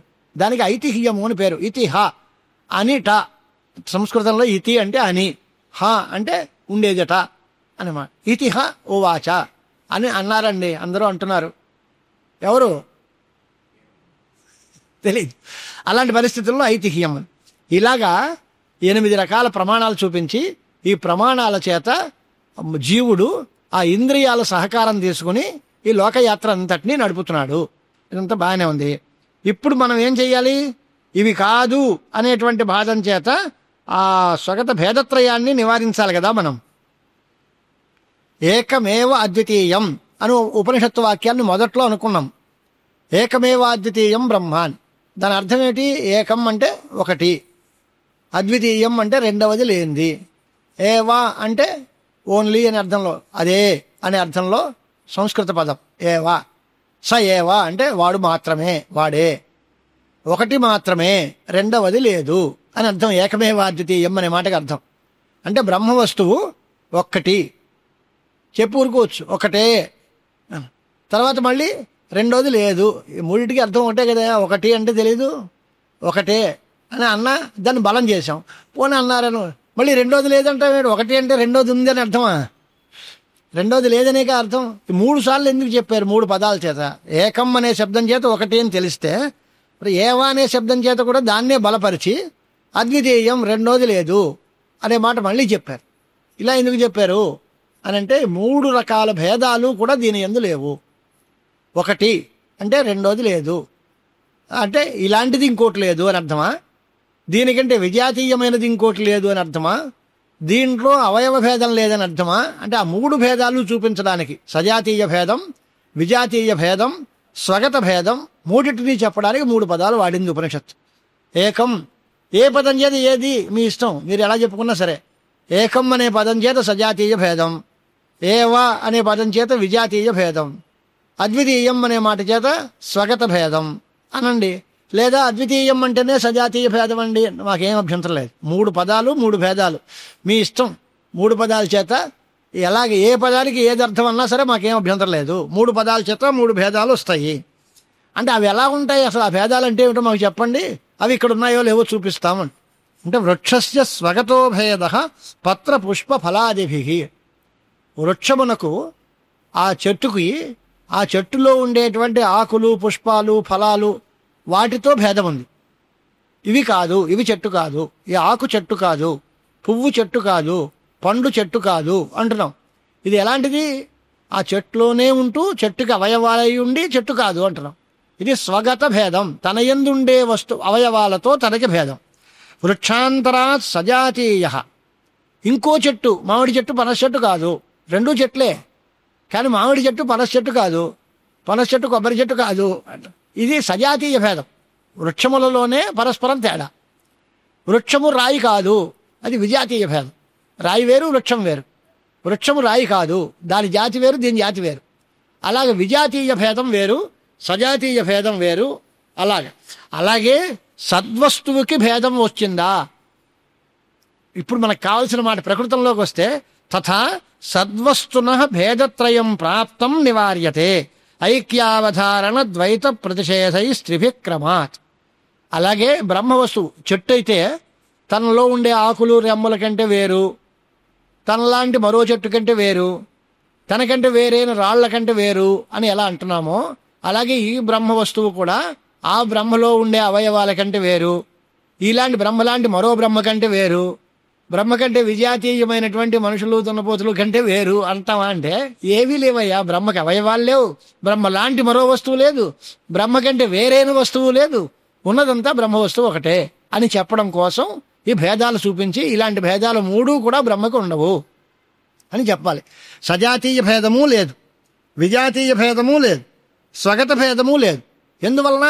ఐక్య అవధారణ ద్వైత ప్రతిషేధై, ఒకటి అని చెప్పాం, దీనివల్ల సజాతీయ భేదం లేదు. ఐక్య అవధారణం అంటే నిశ్చయం చేశాం ఇదే అంటే విజాతీయ భేదం కూడా లేదు. మళ్ళీ రెండోది వస్తువు లేదు అని చెప్పాం, అప్పుడు స్వగత భేదం కూడా లేదు. ఈ 3 సార్లు ఈ 3 పదాల చేత కూడా భేదం లేదని చెబితే ఈ 3 రకాలైనటువంటి భేదాలు కూడా లేవు అనే విషయం తెలుసు.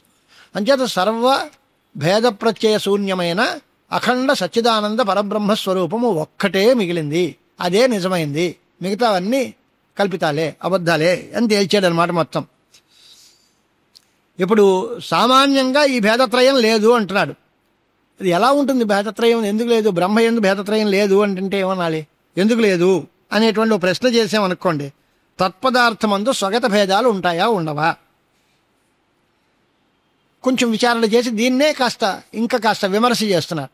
సత్పదార్థం అంటే బ్రహ్మ, దీని యందు స్వగత భేదాలు అంటే వృక్షమందు ఆకులు రెమ్మలుతో భేదం ఎలా ఉందో అలాంటి భేదాలు ఉంటాయా అని అంటే, వృక్షానికి ఆకులు అవయవాలు, వృక్షానికి కొమ్మలుంటాయి, రెమ్మలుంటాయి, పువ్వులుంటాయి, పళ్ళుంటాయి కనుక అవి వేరు, వృక్షం వేరు అన్నావు.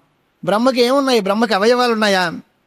అవయవాలు ఉంటే ఆ అవయవాలకి దీనికి భేదం చెప్పచ్చు, అది స్వగత భేదం అనొచ్చు. కానీ బ్రహ్మకి అవయవాలే లేవు, పూర్తిగా అవయవాలు కలిగిన పదార్థాలు ఒప్పుకోలేదు. ఏం బ్రహ్మకి అవయవాలు ఉంటే నష్టం ఏంటి నీకు? మనకి అవయవాలు ఉన్నాయి కదా, అలా బ్రహ్మకి అవయవాలు ఉంటే నష్టం ఏంటి నీకు అని అంటే, అవయవం కలిగిన వస్తువు నశిస్తుంది, అవయవాల సముదాయంగా అయితే వస్తువు పుడుతుంది, అవయవాలు కలిగిన వస్తువు నశించి తీరుతుంది. అది లోక న్యాయం. అవయవి ద్రవ్యం ఉత్పత్తి నాశాలు గలది. దేనికి అవయవాలు ఉన్నాయో అది ఎప్పటికైనా పోవచ్చు. మనం కలయికతో పెట్టామనుకోండి, కుర్చీ తయారు చేసాం, దానికి కాలు విరిగిపోవచ్చు, లేదా చెయ్యి తెగిపోవచ్చు, ఏదో ఒకటి అవయవం ఉంటే అది పోతుంది. కానీ ఏమీ లేకుండా ఓ రాయి ఉందనుకోండి, దానికి ఏమవుతుంది? ఏ అవయవం పోతుందని బెంగ. రకరకాల పార్ట్స్ని అసెంబుల్ చేస్తే ఆ సంఘాతంలో ఏదైనా సడలిపోవచ్చు, లేదా లూజ్ అయిపోవచ్చు, పడిపోవచ్చు, చెరిగిపోవచ్చు, నశించేటువంటి అవకాశం ఉంది. అలా ఏమీ కాకుండా ఒకటి ముద్దలాగా ఒకటి ఉంటే దానికి అవయవాలే లేవు, ఏం పోతుంది? పోవడానికి లేదు. అంచేత నిరవయవమైన వస్తువు అయితే శాశ్వతంగా ఉంటుంది, అవయవాలు గల వస్తువు అయితే పోతుంది. అవయవాల వల్ల అవయవి పుడుతుందా? అవయవిలో అవయవాలు ఉంటాయా? ఇది బాగా గమనించండి. మీకు ఇంట్లో గుమ్మాలు కిటికీలు అవి ఉన్నాయా? కిటికీలు గుమ్మాలు తలుపులు ద్వారబంధాలు వీటిల్లో ఇల్లుందా? ఏమంటాం మనం? లోక వ్యవహారం. మనిషిలో కాళ్ళు చేతులు ఉన్నాయా? లేదా కాళ్ళు చేతులు మొదలైన అవయవాల్లో మనిషి ఉన్నాడా? ఇది ప్రశ్న. తార్కికమైనటువంటి ఆలోచన. న్యాయంగా ఏం చెప్పాలి అంటే అవయవాల్లోనే అవయవ ద్రవ్యం ఉంటుంది. ఇక్కడ తెలియదు మీకు. దారాల్లో బట్ట ఉందా? బట్టలో దారాలు ఉన్నాయా? ముందున్నవి దారాలే కదా. దాన్ని నేస్తే వస్త్రం అయ్యింది. ఆ దారాలను నేస్తే ఓసారి చీర అన్నాడు, ఓసారి పంచి అన్నాడు, ఓసారి దుప్పటి అన్నాడు, ఏవో ఒకటి వస్తువు పుట్టుతోంది. కారణాలుగా ఉన్నవి ముందుంటాయి. అంచేత దారములే ముందున్నాయి, దారముల్లో వస్త్రాదులు తయారయ్యాయి. కానీ లోక వ్యవహారం ఏముంది? వస్త్రంలో దారాలు చింపేసాము, వస్త్రము ప్రధానము, దానిలో దారాలు ఉన్నాయి అంటున్నాం. ఎప్పుడు అవయవాల్లోనే అవయవ ద్రవ్యం పుడుతుంది, అంతేగాని అవయవిలో అవయవాలు ఉండవు. కుర్చీకి కాళ్ళు చేతులు అన్నాం అనుకోండి, కుర్చీకి కాళ్ళు చేతులు కాదు, ఈ కాళ్ళు చేతులు కలిస్తే కుర్చీ అయ్యింది. వాడు వడ్రం మేస్త్రి తయారు చేసేటప్పుడు ముందు ఈ కర్ర వేరు ఆ కర్ర వేరు తయారు చేసి రెండింటినీ అసెంబుల్ చేస్తాడు. దీనిలోంచి ఆ షేప్ వస్తుంది. ఒక ఆకారం గల ద్రవ్యం తర్వాత పుడుతుంది, అవయవాలు ముందు ఉంటాయి. అలాగే బ్రహ్మ వస్తువు కూడా ఈ అవయవాలు గలది అంటే ఈ అవయవాల వల్ల తయారైంది అనాలి, అది పుట్టింది అనాలి, పుట్టింది చస్తుంది అనాలి. అంటే బ్రహ్మ వస్తువుకి కూడా ఉత్పత్తి నాశాలు అంగీకరించాలి. అది మన వేదాంతం తల్లకెత్తిన ఉంది. బ్రహ్మ వస్తువు పుట్టదు, సావదు. నజాయతే మ్రియతే వా విపశ్యతు, దానికి జనినాశాలు లేవు, పుట్టదు సావదు. కనుక బ్రహ్మకి అవయవాలు లేవు అనేటువంటిది ఖాయంగా తేల్చేసామంట.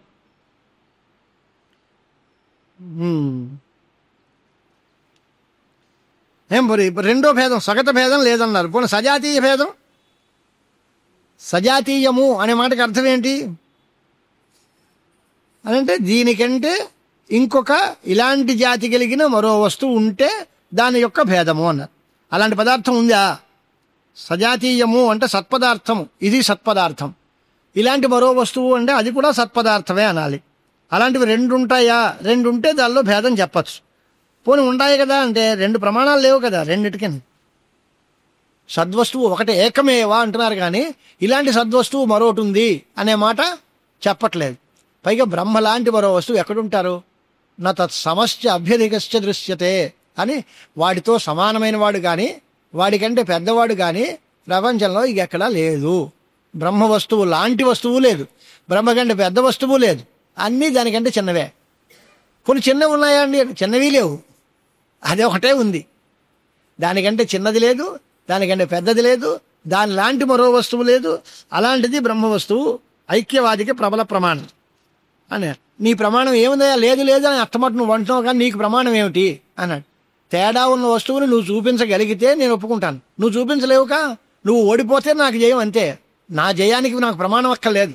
నీ భేదాన్ని నువ్వు చూపించగలిగితే అప్పుడు నువ్వు జయించినట్టు. నువ్వు చూపించలేకపోయావు కనుక నాకు విజయమే, అంతే. మనం ఇప్పుడు ఇద్దరు కంటెస్టులు ఉన్నారనుకోండి, రెండో వాడందరూ వాడు ఆబ్సెంట్ అయిపోతే వీడు నెగ్గినట్టుగా తీర్మానం చేస్తారు. ఏకగ్రీవంగా తీర్మానం నెగ్గాడు అని. నెగ్గడం ఏమిటండి? ఓటింగ్ అవ్వలేదు కదా, రెండో వాడు ఆగిపోయాడుగా, అంతే. అదే నెగ్గడం అంటే. ఇంక దీనిలో ఇంకేం? రెండో వాడు ఓడిపోతే మొదటి వాడు నెగ్గినట్టే లెక్క, అంతేకాని దీనికి నెగ్గడానికి వేరేగా ఉండక్కర్లేదు. అలాగే ఈ ఐక్యానికి ప్రమాణం ఏమిటి అని అంటే భేదానికి ప్రమాణం లేకపోవడమే. భేదానికి ప్రమాణం లేకపోవడమే ఐక్యానికి. కేసు కొట్టేశారు అన్నాను అనుకోండి, అంటే నిరూపించలేకపోయారు. ఇది నిజమని, నిజమేమిటంటే నువ్వు ఆరోపణలు నిరూపించలేకపోతే వీడు నిర్దోషే, అంతేకాని వీడు నిర్దోషి అనడానికి ప్రమాణం అక్కర్లేదు. దీని మీద వచ్చిన ఆరోపణలు రుజువు కాలేదు, తీసిపారే, అంతే కేసు. అలాగే దీని యందు ఉండే భేదాలు యుక్తి సిద్ధంగా లేవు, చూపించలేకపోయావు, ప్రమాణాలు లేవు, కనుక అభిన్నమైన బ్రహ్మ.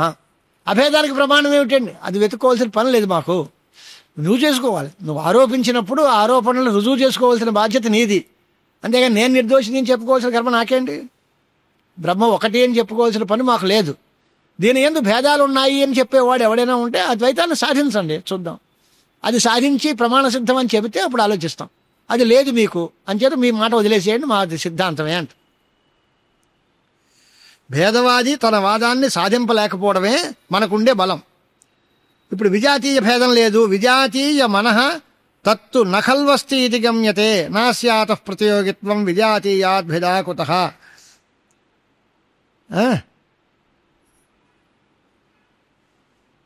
అని అంటే బాగా గమనించండి, విజాతి ఇది సద్వస్తువు అంటే ఉన్నది అని అర్థం.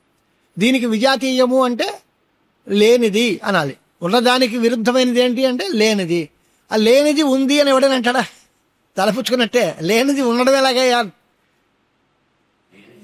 లేనిది లేదనే అనాలక. లేనిది లేదంటే నేను ఒకటే, లేనిది ఉంది అంటే నీకు సాధ్యం కాదు. దీనికి విజాతీయము అంటే లేనిదే అవుతుంది, కానీ ఉన్నదే ఉన్నది అని అనం కదా. సద్వస్తువు మేము బ్రహ్మవస్తువు, దీనికి విజాతీయమైనది అంటే లేని పదార్థం అవ్వాలి. లేని పదార్థం ఒకటి ఉంది అని ఎవరు చెప్తాడు? చెప్పలేరు. కాబట్టి లేని వస్తువు లేదు అంటే ఉన్న వస్తువు ఒకటే ఉంది అని అర్థం.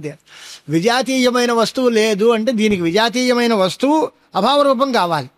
అభావరూపమైన వస్తువు ఉండదు అనేసరికి సజాతీయ వస్తువు ఇది ఒకటే మిగిలింది అనమాట. జత ఏకమేవా ద్వితీయం సత్ సిద్ధమత్రతు కేచన విఫలా అసదేవేదం పురాసీదిత్యవర్ణయన్. కొంతమంది ఈ రకంగా ఉపనిషత్తు చెప్పినటువంటి సిద్ధాంతాన్ని చూసి ఏకమేవా అద్వితీయం బ్రహ్మ అని చెబుతూ ఉంటే, కొంతమంది అన్నారట ఈ సృష్టికి ముందు శూన్యంగా ఉంది. శూన్యవాదులు వచ్చారు కొంతమంది. అది ఏమీ లేదండి, అప్పుడు శూన్యంలోంచి ప్రపంచం పుట్టింది అనేటువంటి మాట అసద్వాది సిద్ధాంతం. ఆ అసద్వాది వాడు చెప్తూ ఉన్న మాట ఏంటి అంటే, సత్పదార్థం ఒకటే అని అన్నాం మనం, దానిలో మాకు నమ్మకం లేదు. మరి ఏముంది? ఏమీ లేదండి. ఇప్పుడు అసద్వాయుధమగ్ర ఆసీత్ తతో వై సతజాయత అని. అంతకుముందు అసత్తు శూన్య పదార్థం ఉంది, దానిలోంచి సత్పదార్థం పుట్టింది. కనుక సృష్టి మొదట్లో ఏముంది అంటే సద్వస్తువు ఉంది అని మేమంటున్నాం. వాళ్ళేమంటున్నారు శూన్యవాదులు శూన్యం ఉంది అంట. శూన్యం ఉంది అంటే ఏం కారణం? గౌడాచార్యా నిర్వికల్పే సమాధావన్యయోగినాం సాకార బ్రహ్మనిష్టానాం అత్యంతం భయమూచిరే. అసద్వాదుల చిత్తం, ఆ అసద్వాది మతం చూస్తే పరమేశ్వరుడికి కూడా చాలా భయం ఉంటుంది. కనుక ఆచార్యులు దాన్ని చెప్పి మందమతులైనటువంటి అసద్వాదులను గురించి ఆలోచన చేయక్కర్లేదు, అసద్వాదం ఉండదు. మరి మీరే చెప్పారుగా మతం అసద్వాయుధం అగ్ర ఆసీత్ అని. దాని అర్థం ఏంటి అని అంటే, ఆ ఉన్నప్పుడు అసత్ అంటే అవ్యక్త నామరూపాత్మకం అని అర్థం. దాంట్లో నామరూపాలు తెలియని స్థితిలో ఉంది. ఇప్పుడు విత్తనంగా ఉన్నప్పుడు ఓ విత్తనం పాతాం, ఇది ఏ విత్తనం అండి అని మనం అడిగి వాడు చెబితే ఫలానా విత్తనం అంటాం. అది ఏ విత్తనమో తెలియని పరిస్థితుల్లో ఏదో విత్తనం నాటాం. అది ఏమిటండి ఏమో తెలియదండి, చూద్దాం ఏమో మొక్క వస్తుందో చూసి మొక్కను బట్టి విత్తనం ఫలానాది అని నిర్ణయిద్దాం అనుకోవాలి. అప్పుడు దాని యొక్క నామరూపాలు, దాని రుచి గుణాలు ఏమీ తెలియకుండా ఉంటాయి. తర్వాత చెట్టు పెరిగిన తర్వాత దాని కాయలు వస్తే ఇది వేపకాయ అండి, లేదా ఇది మామిడికాయ అండి, ఇది పనసకాయ అండి అంట. తర్వాత ఎలా తెలిసేయి ముందు తెలియకుండా అంటే, ముందు దాని అవ్యక్తంగా ఉన్నాయి. దాంట్లో లేని గుణాలు దీనిలో వచ్చాయా అంటే రావు. బీర విత్తనం వేస్తే బెండకాయలు మొలుస్తాయా? రాదు. దానిలోనే ఉంది. కానీ ఆ విత్తనం ఫలానా శక్తిమంతము, ఫలానా జాతికి సంబంధించింది, ఇలాంటి గుణాలు గలది అని ముందు తెలియదు. అలాగే అసత్ అనే పదానికి అర్థం ఏమిటి అంటే అవ్యక్తమైన నామరూపాలు కలిగి ఉంది. దాంట్లో నామము, రూపము, దాని పేరు, దాని స్వభావము అవి తెలియకుండా ఉండే స్థితిలో ఉంది అది. ఆ తర్వాత అది బాగా పెరిగి పెద్ద అయిన తర్వాత అప్పుడు తెలుస్తుంది. చిన్నపిల్లలు పుట్టిన తర్వాత వీడు ఎంతటి వాడు అవుతాడో ఎవడో తెలుసు. లోకానికి ఉపయోగపడే మహాపురుషుడైనా అవ్వచ్చు, లేదా దుర్యోధనుడు, కంసుడు, దుర్యోధనుడు, రావణాసురుడు అలాగనే తయారవచ్చు. చిన్నపిల్లడు పుట్టిన తర్వాత పుట్టుతూనే వీడు ఇలాంటి వాడు, వీడి వల్ల లోకానికి ఉపద్రవం కలుగుతుంది అని మనం ఎలా చెప్పగలం? వాడు పెరిగి పెద్దవాడై ఎలా మారుతాడో, మంచివాడిగా మారుతాడో లేక చెడ్డవాడిగా తయారవుతాడో వాడి కర్మ వాడి ఇష్టం. అదంతా ముందే భగవంతుడు రాసి పెట్టుకుంటాడు. అది మనకి తెలియద్దు, మనకి తెలియదు కదా. వాడు ఇంత చెడ్డవాడు అవుతాడు అంటే తల్లిదండ్రి వాడిని పెంచి పోషిస్తారా? వాడిని ఏదో లాలిస్తారు, పెంచుతారు, పోషిస్తారు, అన్ని రకాలు ఇస్తారు. వాడు తిరిగి చేసి అమ్మ లేదు నాన్న లేదు అవతల పో అంటాడు. వాడు చివరికి నువ్వు ఇలా తయారవుతావు అనుకోలేదురా అంటాడు కదా వీడు. ఇలా తయారవుతావు అనుకోలేదురా అంటాడు పాపం. అంతకని వీడు చేయగలిగింది ఏముంది? చేత ముందు దానిలో ఉండే స్వరూప స్వభావాలు వ్యక్తం కావు, ఆ తర్వాత వ్యక్తత వస్తాయి. అలాగే అవ్యక్త నామరూపాత్మకంగా ఉంది అని చెప్పుకోవాలే తప్ప అసలే లేదు కారణం అనే మాట లేదు. అలాగంటే ప్రమాదం ఏంటి అని, అలా ఉంటే ఇసుకలోంచి నూనె లాగాలి. ఇసుకలోంచి నూనె వస్తుందా? తిలల్లోంచి అయితే తైలం వస్తుంది. ఇసుకలోంచి నూనె నెయ్యి తీస్తామంటే ఎలా వస్తుంది? దానిలో లేదండి అని. మరి తిలల్లో ఎందుకు ఉంది? తిలల్లో ఉంది అంటే దానిలో సూక్ష్మరూపంగా ఉన్నది తర్వాత బయటికి తీయడానికి వీలవుతుంది. అసలే లేనిది పుడుతుంది అంటే లేనిది ఎక్కడైనా పుట్టొచ్చుగా.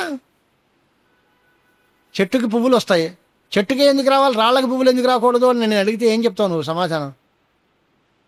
రాళ్లలోచి పువ్వులు ఎందుకు, కాయలు ఎందుకు పుట్టలేదు, చెట్టులోంచి ఎందుకు పుట్టాయి అంటే చెట్టులో ఆ గుణం ఉంది, లోపల ఉన్నాయి అవి, అవి బయటకు వచ్చాయి. రాళ్లలో అవి లేవు కనుక రాదు. అంచేత అవ్యక్త నామరూపాత్మకం, దానిలోంచి వ్యక్తమైన నామరూపాత్మక ప్రపంచం పుట్టింది అంటేనే బాగుంది. కానీ అలా అసలే లేని దానిలోంచి అన్నీ పుట్టేయండి అంటే దేనిలోంచి ఏదైనా పుట్టచ్చు. అలా పుట్టదండి అనడానికి ఏం చెప్పాలి నువ్వు? స్వభావం కారణం అనాలి. ఆ స్వభావం అంటే ఇదే అర్థం అని మేమంటాం. దాని స్వభావం అంటే ఇదేనయ్యా, దానిలో ఇది ఉండడమే దాని స్వభావం అంటే. అస్పర్శయోగో నామైష దుర్దర్శ సర్వయోగిభి యోగినో బిభ్యతి యస్మాద్ అభయే భయదర్శన. రెండవ వస్తువు వల్ల భయం ఉంటుంది అనేటువంటి మాట లోకానికి అందరికీ తెలుసు. ఎలాగుంటుంది అంటే వాడేమో నన్ను ఏం చేసేస్తాడో, వాడు నన్ను ఏదో కొడతాడో తిడతాడో, వాడి వల్ల నాకు హాని కలుగుతుందేమో అనేటువంటి భయం. అంచేత బాగా ఆలోచిస్తే భక్తి యోగం, కర్మయోగం వాటిల్లో కూడా కొంత భయం చూపించవచ్చు. ఈ భక్తి సరిగ్గా లేదేమో, ఈ భక్తి సరిగ్గా నేను చేయలేకపోతే పరమాత్మకు కోపం వస్తుందేమో, లేకపోతే ఈ పని నేను చేసేటప్పుడు ఆయనకి ఇష్టం అవుతుందో కాదో, ఆయనకి ఇష్టం లేని పని చేశానేమో అనుకోవచ్చు. కానీ జ్ఞానయోగంలో భయానికి ప్రసక్తే లేదు. భక్తి యోగంలో కూడా కొన్ని భయాలకి తావు ఉంది, కర్మయోగంలో కూడా ఇది బాగా చేస్తున్నానా లేదా అనేది తావు ఉంది. కానీ జ్ఞానయోగంలో భయానికి తావే లేదు. ఎందుకంటే జ్ఞానం రెండో వస్తువే లేదు. రెండో వస్తువు ఉంటే కదా భయపడతాడు. నేనే బ్రహ్మమును అంటే నేను ఎవడికి భయపడాలి? వాడికి కోపం, వాడెవడు కోపం రావడానికి? నేనేగా. తన మగ్గానికి తనే సామ్రాట్. వాడికి ఇంకోటితో పనే లేదు. ఇంకోటి అనుగ్రహం కానీ ఇంకోటి ఆగ్రహం కానీ వీడికి ఏమీ చెయ్యవు. అంచేత హాయిగా అభయస్థితిలో అద్వైతం అయితే ఉంటేనే ఉంటుంది. మనం కోపం, శివుడికి పూజ చేసాం, విష్ణుమూర్తికి కోపం వస్తుందేమో, లేకపోతే శివుడికి కోపం వచ్చింది కల్లా శివుడికి పూజ చేస్తూ ఉన్నప్పుడు విష్ణుమూర్తికి కోపం, అది విష్ణువుడికి కోపం వస్తే నాకేమని విష్ణుమూర్తికి పూజ చేయడం ప్రారంభిస్తే వాడికి కూడా చేసేవా అని వీడికి కోపం రావచ్చు. ఇద్దరికి చేసినా కోపమే, ఒకడికి చేసినా కోపమే. ఇలాగా ఎన్నైనా చెప్పొచ్చు అక్కడ. కానీ జ్ఞానయోగంలో అటువంటి ప్రమాదాలు ఏమీ లేవు. కనుక భగవత్పూజ్యపాదులైన శంకరాచార్యుల వారు జ్ఞానయోగం అన్నిటికంటే గొప్పది అని చెప్పారు. భగవత్పూజ్యపాదాశ్చ శుష్కతర్కపటూ నమూన్ ఆహుర్మాధ్యమికాన్ భ్రాంతాన్ అచించేస్మిన్ సదాత్మని అనాదృత్య శృతిం ఔర్ఖ్యాదిమే బౌద్ధాస్తపస్వినః ఆపేదిరే నిరాత్మత్వం అనుమానైక చక్షుషః అని ఆచార్యస్వాముల వారు దీన్నంతటినీ ఖండించి, బౌద్ధులు, శూన్యవాదులు, మాధ్యమికులు ఇలాంటి వాళ్ళందరూ బౌద్ధులు, జైనులు వాళ్ళు చెప్పే సిద్ధాంతాలకి యుక్తి లేదు, బలం లేదు. ఏదో ఏమీ లేదు, ఏమీ లేని దానిలోంచి ఇది పుట్టింది. ఎలా పుడుతుంది? ఏమీ లేని దానిలోంచి ఎలా పుడుతుంది? సద్వస్తువులోంచి అంతే ఇది పుట్టిందా? పుట్టలేదు. సద్వస్తువే ఈ రకంగా కనపడింది. ఎందుకు కనపడింది? మాయ వల్ల, భ్రాంతి వల్ల, అజ్ఞానం వల్ల. అజ్ఞానం వల్ల ఇలా కనపడింది అన్నాడు. ఎవడు ఆక్షేపం చేస్తాడు? నా అజ్ఞానం అంటే నాకు తెలియలేదండి అంటే నీకు ఎందుకు తెలియలేదు అని అడుగుతాడు ఎవడైనా? నాకు అజ్ఞానం అండి అన్నవాడికి ఇంకా ఆన్సర్ లేదు, బ్రహ్మాస్త్రం అది. అలాగే శంకరాచార్యుల వారి పెద్ద దృఢమైన అస్త్రం ఏది అంటే మాయావాదం. ఈ మాయ వల్ల ఏదైనా జరగచ్చు. అంతా మాయ అండి అంటే దాన్ని ఇలాగే జరగాలి అని రిస్ట్రిక్ట్ చేయలేంగా. మాయ వల్ల జరిగేది ఏదైనా కావచ్చు, ఎలాగైనా ఉండొచ్చు. అదంతా నిజం కాదు అని తేల్స్తాం. అది సిద్ధాంతం. అంచేత మన అద్వైత సిద్ధాంతమే చాలా గొప్పది. తకమా వాళ్ళందరూ దీనికి ఏదో అర్థాలు చెప్పి ఆ శృతిని మాన్పించి ఊహించి అనుమానం చేత లేనిపోని కల్పనలు చేసి దానివల్ల ఆత్మని అంగీకరించకుండా శూన్యవాదమనో రకరకాలైనటువంటి అభిప్రాయాలు చెప్పడం అనేది అంత యుక్తియుక్తం కాదు, నిలబడదు. వాదించడానికి వాదంలో నిలబడేటువంటి విషయం కాదు. అంచేత అసద్వాదం భ్రాంతి సిద్ధం. స్వయంగా ఆచార్యుల వారే చెప్పారు ఆ మాట. ఇప్పుడు ఇంకా వాదాన్ని పూర్తిగా ఖండించాలి. దానికి ఒక యుక్తి కూడా చూపిస్తాను అంటారు విద్యారణ్యుల వారు. ఈ అసద్వాదం యుక్తియుక్తం కాదు. ఎందుకంటే సత్ అంటే ఉంది అని అర్థం, శూన్యం అంటే లేదు అని అర్థం. ఇప్పుడు లేదు అంటే శూన్యము ఉంది అంటావా? శూన్యానికి ఉన్న వస్తువుకి సంబంధం ఉందా లేదా? శూన్యము అనేటువంటిది ఉన్న వస్తువు యొక్క స్వరూపమా, లేక ఉనికి అనేది శూన్య వస్తువు యొక్క స్వరూపమా? ఇలా ఎలా చెప్పగలవు నువ్వు? సత్పదార్థము ఉంది అంటే సత్పదార్థానికి ఉనికి ఉంటుంది. శూన్య పదార్థానికి ఉనికి ఉంటుందా? శూన్య పదార్థానికి ఉనికికి సంబంధం ఏమిటి? అలాగా ఏదో ఘటం ఉంది, పటం ఉంది, ఆవు ఉంది అని మనం అనొచ్చు. అలాగే శూన్యం ఉంది అని చెప్పడానికి వీలవుతుందా? అంచేతనే శూన్యవాదం తప్పు. లౌకికమైన యుక్తితో కూడా కొట్టిపారేశారు. శృతి సమ్మతమైన సిద్ధాంతం సద్వాదం. శూన్యవాదులు బౌద్ధులందరూ అసద్వాదం బుద్ధి అనుమానంతో ఊహిస్తున్నారు, కానీ అది సరి అయిన పక్షం కాదు. అలా కనుక ఉంటే అసద్వా ఇదమగ్ర ఆసీత్ అంటే అసత్తు ఉంది అంటే లేని వస్తువు ఉంది అనాలి. అలా చెప్పడం కుదరదు. అంచేత ఇప్పుడు మనం ఏం చెయ్యాలి మనం అంటే వేదాంత మతంలో బ్రహ్మ ఒకటి ఉంది, దాని యందు ఎటువంటి భేదాలు లేవు అనేటువంటి మాట ఉంది కదా. మరి అలాంటప్పుడు ఈ నామరూపాది భేదాలతో కూడిన ఈ ప్రపంచం ఎలా నిలిచి ఉంది? లేదంటున్నావు కదా. బ్రహ్మ వస్తువు ఒకటే నిజంగా ఉంది, దానికంటే వేరే వస్తువులు లేవు. ఇప్పుడు మీరేం చెప్పారు? బ్రహ్మయందే ఇవన్నీ కల్పింపబడ్డాయి అన్నాడు. మరి ఈ వస్తువు ఎలా ఉంటుంది? వేదాదులు అంటే ఆకాశాది ప్రపంచం అంతా బ్రహ్మయందు కల్పింపబడింది అంటే దాని యందు కల్పింపబడిన వస్తువు ఉండడం ఎలాగా? నేనేమో శూన్యం ఉంది అంటే నువ్వేదో నన్ను ఆక్షేపం చేసావు, శూన్యం ఉండడం ఏమిటి అని. నువ్వు కల్పింపబడింది అంటే లేదనేక అర్థం దానికి. కల్పింపబడిన ప్రపంచం అంతా బ్రహ్మయందు ఉంది అంటున్నావు, అది ఎలా కుదురుతుంది అని వాడు అడుగుతాడుగా. వాడంత తెలివితక్కువాడేం కాదు, పూర్వపక్షి, మనకంటే బాగా చదువుకున్నవాడే కదా. నువ్వేం చెప్పావు? సద్వస్తువు ఉంది అంటే బాగానే ఉంది, అసద్వస్తువులు శూన్య వస్తువు లేదు అంటున్నావు. శూన్య వస్తువు లేనప్పుడు కల్పింపబడిన వస్తువు ఉంటుందా? అంటే ఒక వస్తువు లేదు రైటే, ఆ కల్పింపబడిన వస్తువు యొక్క సత్త కూడా కల్పితం కాదు, స్వాభావికం కాదు, కల్పితమే. ఆ ఉనికి కూడా లేదు, అది కూడా కల్పింపబడిందే అనేటువంటి అభిప్రాయం మనం చెప్పాలి. ఇట్టి రూపం గలది ఆకాశము అని అన్నారు. నామరూపాలు కల్పితాలు, ఆ ఆకాశము కల్పింపబడిందే. ఆకాశము యొక్క సత్వం అంటే ఆకాశము యొక్క ఉనికి కూడా కల్పింపబడిందే, పరమార్థంగా లేదు. నువ్వు చెప్పింది కరెక్టే, బ్రహ్మయంది ఉంటుందా? ఉండదు. మరి ఎందుకు ఉంది? అవిద్య వల్ల ఉంది, ఉన్నట్టుగా అనిపించింది. ఉంది అని అనలేదుగా, ఉన్నది ఒకటి, దాని యందు ఉన్నట్టుగా కనిపించింది అనేటువంటి అభిప్రాయం. అంటే సత్పదార్థంలో సృష్టికి పూర్వంలో ఒక బ్రహ్మ వస్తువు మాత్రమే ఉంటే ఈ ప్రపంచం అంతా దాంతో ఐక్యాన్ని పొందింది. అది మనం చెప్పదలుచుకున్నది. అంటే ప్రపంచము వేరేగా లేదు, బ్రహ్మమే. బ్రహ్మము కంటే వేరేగా ప్రపంచము లేదు, ఇది మాకు కావలసిన మాట. దీనిలో మీరు ఎంతసేపు కింద మీద పడి సతర్కాలు వాడిని సూచించిన బ్రహ్మము కంటే వేరేగా ప్రపంచము లేదు అంటే బ్రహ్మవేందే ఉందా అనుకో, బ్రహ్మమందా కల్పింపబడిందా అనుకో, బ్రహ్మమందు నిజంగా ఉందా, బ్రహ్మయందు కల్పింపబడిందా, అవన్నీ మాకు అనవసరం. బ్రహ్మ కంటే వేరేగా లేదు, ఇంతే కావాల్సి. బ్రహ్మయందు నిజంగా ఉండదు అని నువ్వు ఆక్షేపం చేసావు, శూన్యం ఉండదు అని. ఉండదు బానేది, నువ్వు అవిద్య వల్ల ఉన్నట్టుగా అనిపించింది, అజ్ఞానం చేత ఉన్నట్టుగా అనిపించింది, వేరేగా లేదు. బ్రహ్మాతిరిక్తమైన ప్రపంచం లేదు అన్నవరకే మా ఉద్దేశ్యం. శూన్యస్య నామరూపే చ తథా చేత్ జీవ్యతాం చిరం. శూన్యము యొక్క వస్తువు కూడా నామరూపాలన్నీ కల్పితములే అన్నారనుకోండి, మాకు మంచిదే. మేమేం చెప్పినా దేనికైనా నామము రూపము ఇలాంటి ఆకారాలు ఇవన్నీ కల్పింపబడ్డవే తప్ప ఒరిజినల్గా లేవు, స్వభావంగా లేవు అంటున్నాం. నువ్వు శూన్యం కూడా అలాంటిదేనండి అన్నావు, మంచిది, మాకు సంతోషం, మా మతంలోకి వచ్చినట్టే లెక్క. బ్రహ్మవస్తువు ఒకటే ఉంది, తగిమావన్నీ కల్పింపబడ్డాయి అనే మాట చెబితే నువ్వు కూడా మాకు అంగీకరించినట్టే అవుతుంది. అంచేత వేదాంత మతానికి దానిలో విరోధమేమీ లేదు. మరి ఉన్న వస్తువులు అని అంటే ఇది కూడా అంతే. సతోపి నామరూపే ద్వే కల్పితే చేత్ తదావదా. అది ఈ సత్పదార్థము యొక్క నామరూపాలు ఉన్నాయి అంటులో ఇవన్నీ ఎక్కడుంటాయి అంటే పరమార్థంగా లేవు. ఆ వస్తువుని కల్పించినట్టే ఆ వస్తువు యొక్క నామరూపాలు కూడా కల్పింపబడ్డాయి. అంచేత ప్రపంచం వల్లే శూన్య రూపం కావాలి కదా అని అంటితే అది కాదు. సత్పదార్థానికి నామరూపాలు లేవు అనే మాట చెప్పాం మనం. దానికి ఏదో ఒక పదార్థం చూపించాలి కనుక ఆ రెండో పదార్థం ప్రపంచం అంటావా లేక అసత్పదార్థం అంటావా అనేది ఆలోచిస్తే రెండు సత్పదార్థాలు కనడం ఉంటాయి అనొచ్చు. ఒక సద్వస్తువు ఒక అసద్వస్తువు ఉంది అనే మాట అనడానికి వీల్లేదు. అందుచేత శూన్యవాదం ఎప్పుడూ కుదరదు. రజ్జువు సర్పంగా ఉంది కనిపించింది, రజ్జువుగా ఉంది అంతవరకు నిజం. రజ్జువు సర్పంగా కనిపించింది అనే మాట నిజం. అంచేత భ్రమ కలగాలన్నా దానికి ఒక అధిష్టానం ఉండాలి. అధిష్టానం లేని భ్రమ కలగదు.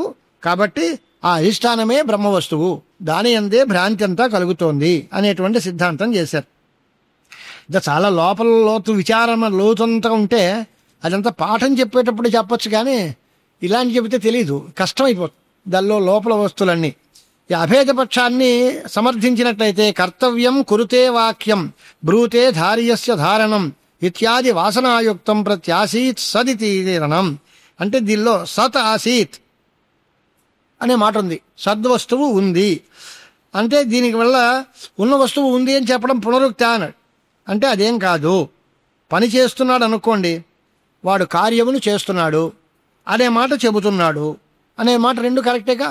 చెప్పిన పని కార్యం కర్తవ్యం కురుతే, వాక్యం బ్రూతే. కర్తవ్యమును చేయుతున్నాడు. కర్తవ్యము అంటే చేసేదేగా, చేసేదాన్ని చేస్తున్నాడు అనడం ఏంటి? వాక్యము అంటే పలికేదేగా, పలికేదాన్ని పలుకుతున్నాడు అన్న మళ్ళీ పునరుక్తే కదా. చేసేదాన్ని చేస్తున్నాడు, చెప్పేదాన్ని చెబుతున్నాడు. ఇలాంటి లోక వ్యవహారాలు ఉన్నాయా లేవా? అలాగే సత్ ఆసీత్ అనేది పునరుక్తి కాదు, ఉన్నదాన్ని వివరించడమే. ఇలాంటి వ్యవహారాలన్నీ లోకంలో ఉన్నాయి అంతే తప్ప సత్ ఆసీత్ అంటే సత్ అంటేనే ఉన్నది కదా, మళ్ళీ ఆసీత్ అంటావేమిటి అని అడిగాడు వాడు. సత్ ఆసీత్ అంటే నువ్వు కర్తవ్యం కురుతే అంటున్నావా లేదా? కర్తవ్యం అంటే చేయబడేది, మళ్ళీ దాన్ని చేస్తున్నాడు అంటున్నావా లేదా? వంట వండుతున్నాడు, వంట అంటేనే ఏమని అదే అర్థం. వండుతున్నాడు అంటే మళ్ళీ వంట వండుతున్నాడు, చేసేది చేస్తున్నాడు, చూసేది చూస్తున్నాడు అని ఏం మాటలు ఇవన్నీను? అంటే లోక వ్యవహారం అలాగే ఉంటుంది, చేసిన దాన్నే చెబుతుంది. మాట్లాడుతున్నాడు, మాట్లాడుతున్నాడు. మాట్లాడడం కాకపోతే మాటను ఏం చేస్తాడు? మాట్లాడేది మాటే అవుతుంది కానీ ఇంకోటి ఎలా అవుతుంది అంటే అది మాటే అవుతుంది, మాట్లాడడమే అంటారు దాన్ని. అది పునరుక్తి అనరు దాన్ని. అలాగే ఒకే వస్తువు రెండుసార్లు చెప్పినా దాన్ని మనకేం తేడా చూపాల్సిన అవసరం ఏమీ లేదు. అంటే ఇప్పుడు కాలాభావే పురేత్యుక్తి కాలవాసనయాయుతం శిష్యం ప్రత్యేవతే నాత్ర ద్వితీయం నహి సంఖ్యతే. సృష్టికి పూర్వముందు సత్పదార్థమే ఉంది అని కదా నువ్వు అన్నావు. ఇది కూడా సృష్టికి పూర్వము అంటే సృష్టి జరిగిన టైము, అంతకు ముందు టైము, దాని తర్వాత టైము, మూడు భేదాలు ఉన్నాయా? కాలభేదాలు ఉన్నాయా? సృష్టి జరిగిన టైం ఒకటి, అంతకు ముందు టైం ఒకటి, దాని తర్వాత టైం ఒకటి. పరమేశ్వరుడికి దేశకాలాదులు లేవు అని నువ్వు అంటున్నావు. సృష్టికి ముందు మాత్రం ఆయన ఒక్కడే ఉన్నాడు అంటున్నావు. ఏంటయ్యా పరస్పరం విరుద్ధంగా ఉంది కదా. ఆయనకి దేశము కాల ఆయన ఇక్కడ ఉన్నాడు ఇప్పుడు ఉన్నాడు అనడానికి లేదు. ఆయన ఎల్లప్పుడూ అన్ని చోట్ల ఉన్నాడు అని అంటున్నావు. ఇప్పుడు నువ్వేం చెబుతున్నావు? సృష్టి కంటే ముందు సద్వస్తువు ఉంది అంటున్నావు. ముందు అంటే పూర్వకాలము అని అర్థమేక. మరి కాల సంబంధం ఉందా పరమాత్మకి అని అడిగితే ఆయన చెప్పేవాడికి ఏం లేదండి. శిష్యుడికి ఎప్పుడండి ఇంతకు ముందు ఎలా ఉండేదండి అని అడుగుతాడు కనుక శిష్యుడి ఆలోచనని బట్టి కాస్త దిగొచ్చి ఆ వాడి కోసం పూర్వకాలమంది ఉంది అన్నావే తప్ప ఇది నిజంగా శృతి తన సిద్ధాంతం ప్రకారం చెబితే దేశకాలాదులు లేవి, ఏవీ లేవు. అప్పుడు ఉండేది ఇప్పుడు లేదా? అప్పుడు ఉందంటే ఇవాళ లోక వ్యవహారం ఎలాగుంది? అబ్బో ధర్మం చాలా బాగుండేదండి పూర్వం అంటే ఇవాళ లేనట్టేకే అర్థం. అలాగే సద్వస్తువు ఉండేది అంటే ఇప్పుడు లేదని అర్థం వస్తుందా? అంచేత సిద్ధాంతంలో దానికి కాల సంబంధం లేదు. ఎప్పుడూ మూడు కాలముల యందు సద్వస్తువే ఉంది. మరి సృష్టి పూర్వం ఆసీతని ఎందుకు చెప్పారు అంటే విద్యార్థులు దృష్టిలో పెట్టుకుని శిష్యుడికి అలాంటి కాలవాసన ఉంది కనుక, వాడికి కాలాలు దేశాలు అన్నీ ఉన్నాయి కనుక వాడికి తెలియజెప్పడం కోసం శృతి కూడా ఓ మెట్టు దిగి ఈ మాట చెప్పిందే తప్ప శృతికి పరమ సిద్ధాంతంలో కాల సంబంధాలు దేశ సంబంధాలు ఏమీ లేవు, పారమార్థికమైన భేదాలు ఏమీ లేవు. అంచేత ఇప్పుడు సిద్ధాంత రహస్యం ఏమిటి అని అంటే బాగా అందంగా బాగా గమనించవలసిన మాట. వేదాంత శాస్త్రంలో ఏ మాట మాట్లాడినా ప్రశ్న కానీ సమాధానం కానీ ఇవన్నీ ద్వైత పరిభాషలోనే జరుగుతాయి.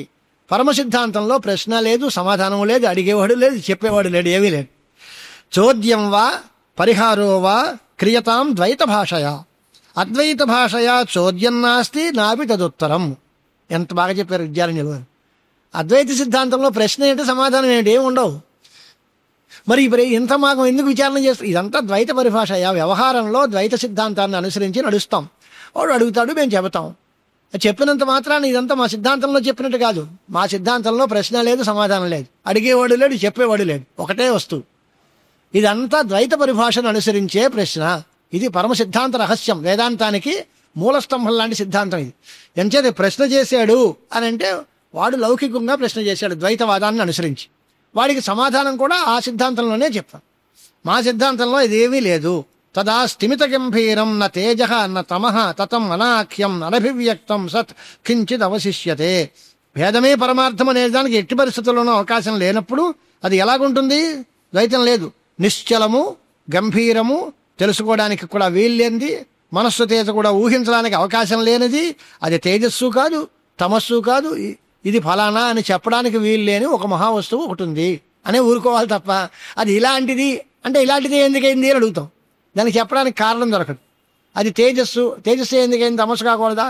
అది తేజస్సు కాదు, తమస్సు కాదు, అది మంచి కాదు, చెడ్డ కాదు, చిన్న కాదు, పెద్ద కాదు. అణువరణీయాన్ మహతో మహీయాన్, అణువు కంటే అణువు, మహత్తు కంటే మహత్తు, పెద్దవాడి అన్నిటికంటే పెద్దది, చిన్నవాడి అన్నిటికంటే చిన్నది. లోపల ఉందా బయట ఉందా? ఎక్కడ పడితే అక్కడే ఉంది. అంతర్బహిష్ట తత్సర్వం వ్యాప్య నారాయణ స్థితః. లోపల ఉంది, బయట ఉంది, ఉందంటే ఉంది, లేదంటే లేదు. అలాంటి బ్రహ్మతత్వం తప్ప దాన్ని మనం చక్షురాదుల చేత చూడాలి, అది దాన్ని నిరూపణ చేయాలి, దానికి కారణాలు చెప్పాలి, స్వరూపాలు చెప్పాలి అంటే ఇది జరిగే పని కాదు. అంచేత చేతనులైన జీవులు, ప్రపంచం అంతా అచేతనం, ఇవన్నీ కూడా జీవేశ్వర రూపాలు రెండూ కూడా ఒకటే. ఇదంతా బ్రహ్మయందు కల్పితము. బ్రహ్మయందే జీవభావము కల్పితమే, జడ ప్రపంచము కల్పితమే. ఇదంతా మాయావశం చేత వచ్చింది. వాటిని అన్నిటినీ బాగా విడతీసుకుని తర్వాత తెలుసుకోవాలి. మరో పూర్వపక్షం, భూమ్యాధికం మాభూత్ పరమాన్వంతనాశత కథంతే వియతో సత్వం బుద్ధిమారోహతీతి చేత్. అంటే భూమి మొదలైనవి పరమాణువుల దగ్గర నుంచి పుట్టేవి కనుక ఆ పరమాణువులు పోతే భూమి పోతుంది అనొచ్చు. పంచమహాభూతాల్లో భూమి, జలము, తేజస్సు, వాయువు వరకు 4 భూతాలకి కూడా పరమాణువుల వరకు విభాగాలు ఉన్నాయి. పృథివీ పరమాణువులు 2 కలిసి జణుకం తయారై దానివల్ల జణుకమై, అలా ఎలాగైతే 2 ఇటుకలు కలిపి మెల్లిగా పెట్టి తర్వాత గోడ కట్టి గుమ్మం కట్టి ఇల్లు కడితే ఎలా కడతామో అలాగే పరమాణువుల దగ్గర వల్ల భూమి పుడుతుంది అనేది ఓ వాదం మనకి అనుకూలంగానే ఉంటుంది, తార్కికులు చెబుతారు. అలాగే కొద్ది నీళ్లు కలిపితే పెద్ద నీళ్లు అవుతాయి, కొద్ది తేజస్సులు కలిపితే పెద్ద తేజస్సు అవుతుంది. ఒక్కొక్క పుల్ల దానిలో మంటలు వేస్తే పెద్ద మంట పెడుతుంది, భోగి మంటలాగా. ముందు పెట్టేటప్పుడు అంత మంట పుట్టదు, ముందు పెట్టేటప్పుడు చిన్న మంట, దానిలో కలిస్తే పెద్ద మంట. అది ఇలాగా భూమి దగ్గర నుంచి వాయువు వరకు చూపించవచ్చు. కానీ ఆకాశానికి ఇలాంటిదేంటి, ఆకాశం చిన్న ఆకాశం ఉంది, తర్వాత పెద్ద ఆకాశం అయింది, అదేం ఉండదు కదా. మరి ఆకాశం లేదని ఎలా అంటావు? భూమి లేదనొచ్చు, దానిలో పరమాణువులు నశించాయి, భూమి పోయింది అనొచ్చు, నీళ్లు పోయాయి అనొచ్చు, లేదా తేజస్సు పోయింది అనొచ్చు. ఆకాశం పోవడం ఏంటి? ఆకాశం అంతా నిండి ఉన్నదేకా, దానికి అవయవాలు లేవుగా, మరి అది ఎలా పోయింది అని మళ్ళీ ప్రశ్న చేస్తాడు. అది ఆకాశం ఎందుకు కాదు అంటే ఇంచుమించులో ఆకాశము బ్రహ్మతత్వము ఒకలాంటిదే. బ్రహ్మ ఎలాంటిదో ఆకాశవత్ సర్వగతశ్చ నిత్య అని బ్రహ్మకి పోలిక చెప్పడానికి ఏం చెప్తారంటే ఆకాశంలాగా అంట. బ్రహ్మ అంతటా ఉంది, ఎలాగా? ఆకాశంలాగా. ఆకాశం నిత్యము, బ్రహ్మ నిత్యము. ఆకాశము ఎంతటా ఉంది, బ్రహ్మ అంతటా ఉంది అని చెబుతారు. మరి ఆకాశము బ్రహ్మ 2 వస్తువులు కదా అంటే అబ్బే ఆకాశం కల్పితం, బ్రహ్మ నిజం. బ్రహ్మ ఒకటే నిజం. బ్రహ్మని తెలుసుకోవాలి, అది ఎలా ఉంటుంది అంటే మోడల్గా కాసేపు ఆకాశం అనొచ్చు. కానీ ఆకాశం పుడుతుంది, బ్రహ్మ పుట్టదు, అది తేడా. ఆకాశానికి కూడా ఉత్పత్తి ఉంది.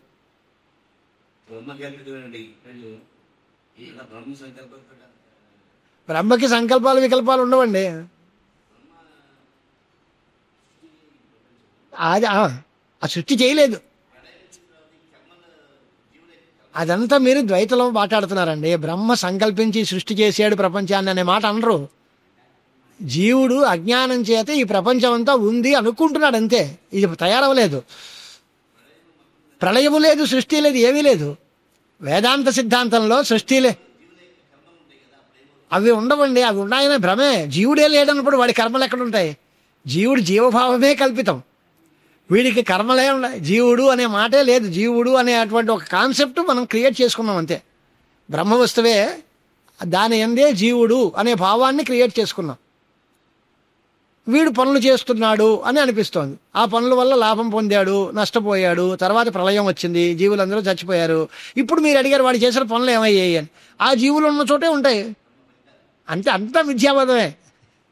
ఇదంతా మిథ్యావాదమే. దీనిలో ఏదీ నిలబడదు, దానికి ఏది ఆధారం లేదు. చేత శంకరాద్వైతం అనేది చాలా హాస్యాస్పదంగానూ అనిపిస్తుంది, చాలా అద్భుతంగానూ అనిపిస్తుంది. మనస్సులో విశ్వాసం ఉంటే ఎంత బాగా చెప్పారు అనిపిస్తుంది. ఇదేంటండి ఇలా చెబితే ఎవడు వింటాడు దీని సంగతి అనేవాళ్ళు ఉండొచ్చు. ఈశ్వరానుగ్రహాదేవ పుంసాం అద్వైత వాసన అని అద్వైత శ్రద్ధ పరమేశ్వర కృప వల్ల కలుగుతుంది. భగవత్ కృప ఉంటే ఆ ఆనందంగా అది రుచిస్తుంది. లేకపోతే ఇది బేస్లెస్గా ఉంది అని కొట్టిపారేసే వాళ్ళు ఉంటారు. అది కూడా ఉండొచ్చు, తప్పేం లేదు దానిలో. కానీ మనకేంటి వేదం? ప్రమాణం వేదం. వేదం చెప్పింది కనుక అనేది ఖాయంగా ఒప్పుకోవాలి. వేదం ఉపపత్తులు లేకుండా, యుక్తులు లేకుండా వేదం ఎప్పుడూ చెప్పదు. వేదం చెప్పింది అంతే స్వీకరిస్తారా అంటే నిర్మోహమాటంగా 100% వేదం ఏం చెప్తే అది స్వీకరిస్తాం. అదొకటే అడ్డు కూడా. సముద్రం ఉంది, లోకంలోకి ఎందుకు వచ్చేయట్లేదు, చెలియల కంటే ఎందుకు దాటలేదు అంటే దాని స్వభావం అంతే. అది దాని అందరూ అది కాసింది కనుక ఆగుతుంది, కానీ దాన్ని ఎన్ని ఆనకట్ల కడితే ఆగుతుంది. అది మన వల్ల ఆపలేము, మన చేత కాదు. సముద్రాన్ని అది ప్రవహించి విజృంభించకుండా మనం ఆపగలము అంటే మన వల్ల అయ్యే పనేనా? దానికి ఆ స్వభావం ఉంది, అది కట్టుబాటులో ఉంది అంతే. అది పరమేశ్వరుడు యొక్క లీల.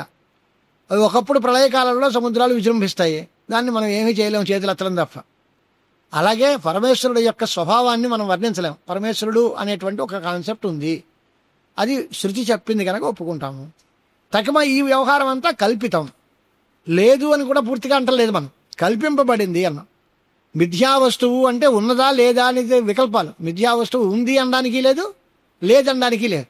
ఉంది అంటే అది పోదు, మోక్షం రాదు. లేదు అంటే దానివల్ల వచ్చేటువంటి ధర్మాలు, అనుభవాలు అన్నీ తేడా వస్తాయి. అది లేకపోతే ధర్మం ఎలా వస్తుంది మనకి? కనుక ఉన్నలాంటిదే ప్రస్తుతానికి ఉందనే అనుకోవాలి మనం. దానివల్ల వచ్చేటువంటి సుఖాలు దుఃఖాలు మన అనుభవంలో ఉన్నాయి కదా. లేదని నిజం తెలుసుకోవాలంతే. తెలుసుకుంటే ఇవన్నీ పోతాయి. ఇవి లేదు అని పూర్తిగా అనకూడదు, ఉంది అని అనకూడదు. ఆ రెండిటికీ మధ్యస్థితి మిథ్యా వస్తువు అని పేరు. సద్ అసద్ విలక్షణం. అది ఉందంటే ఉంది, లేదంటే లేదు. ఉన్న వస్తువు కాదు, లేని వస్తువు కాదు. సదసద్విలక్షణమైన మిథ్యా వస్తువు ప్రపంచం. కనుక ప్రపంచం వల్ల వచ్చేటువంటి ధర్మాలన్నీ మన అనుభవంలో ఉంటాయి. నిజానికి అది లేదు అంట.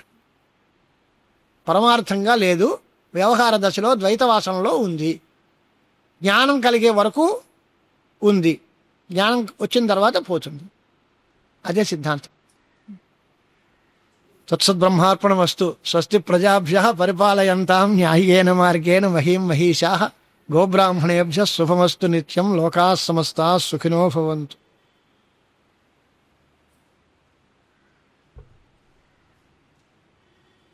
హరి ఓం.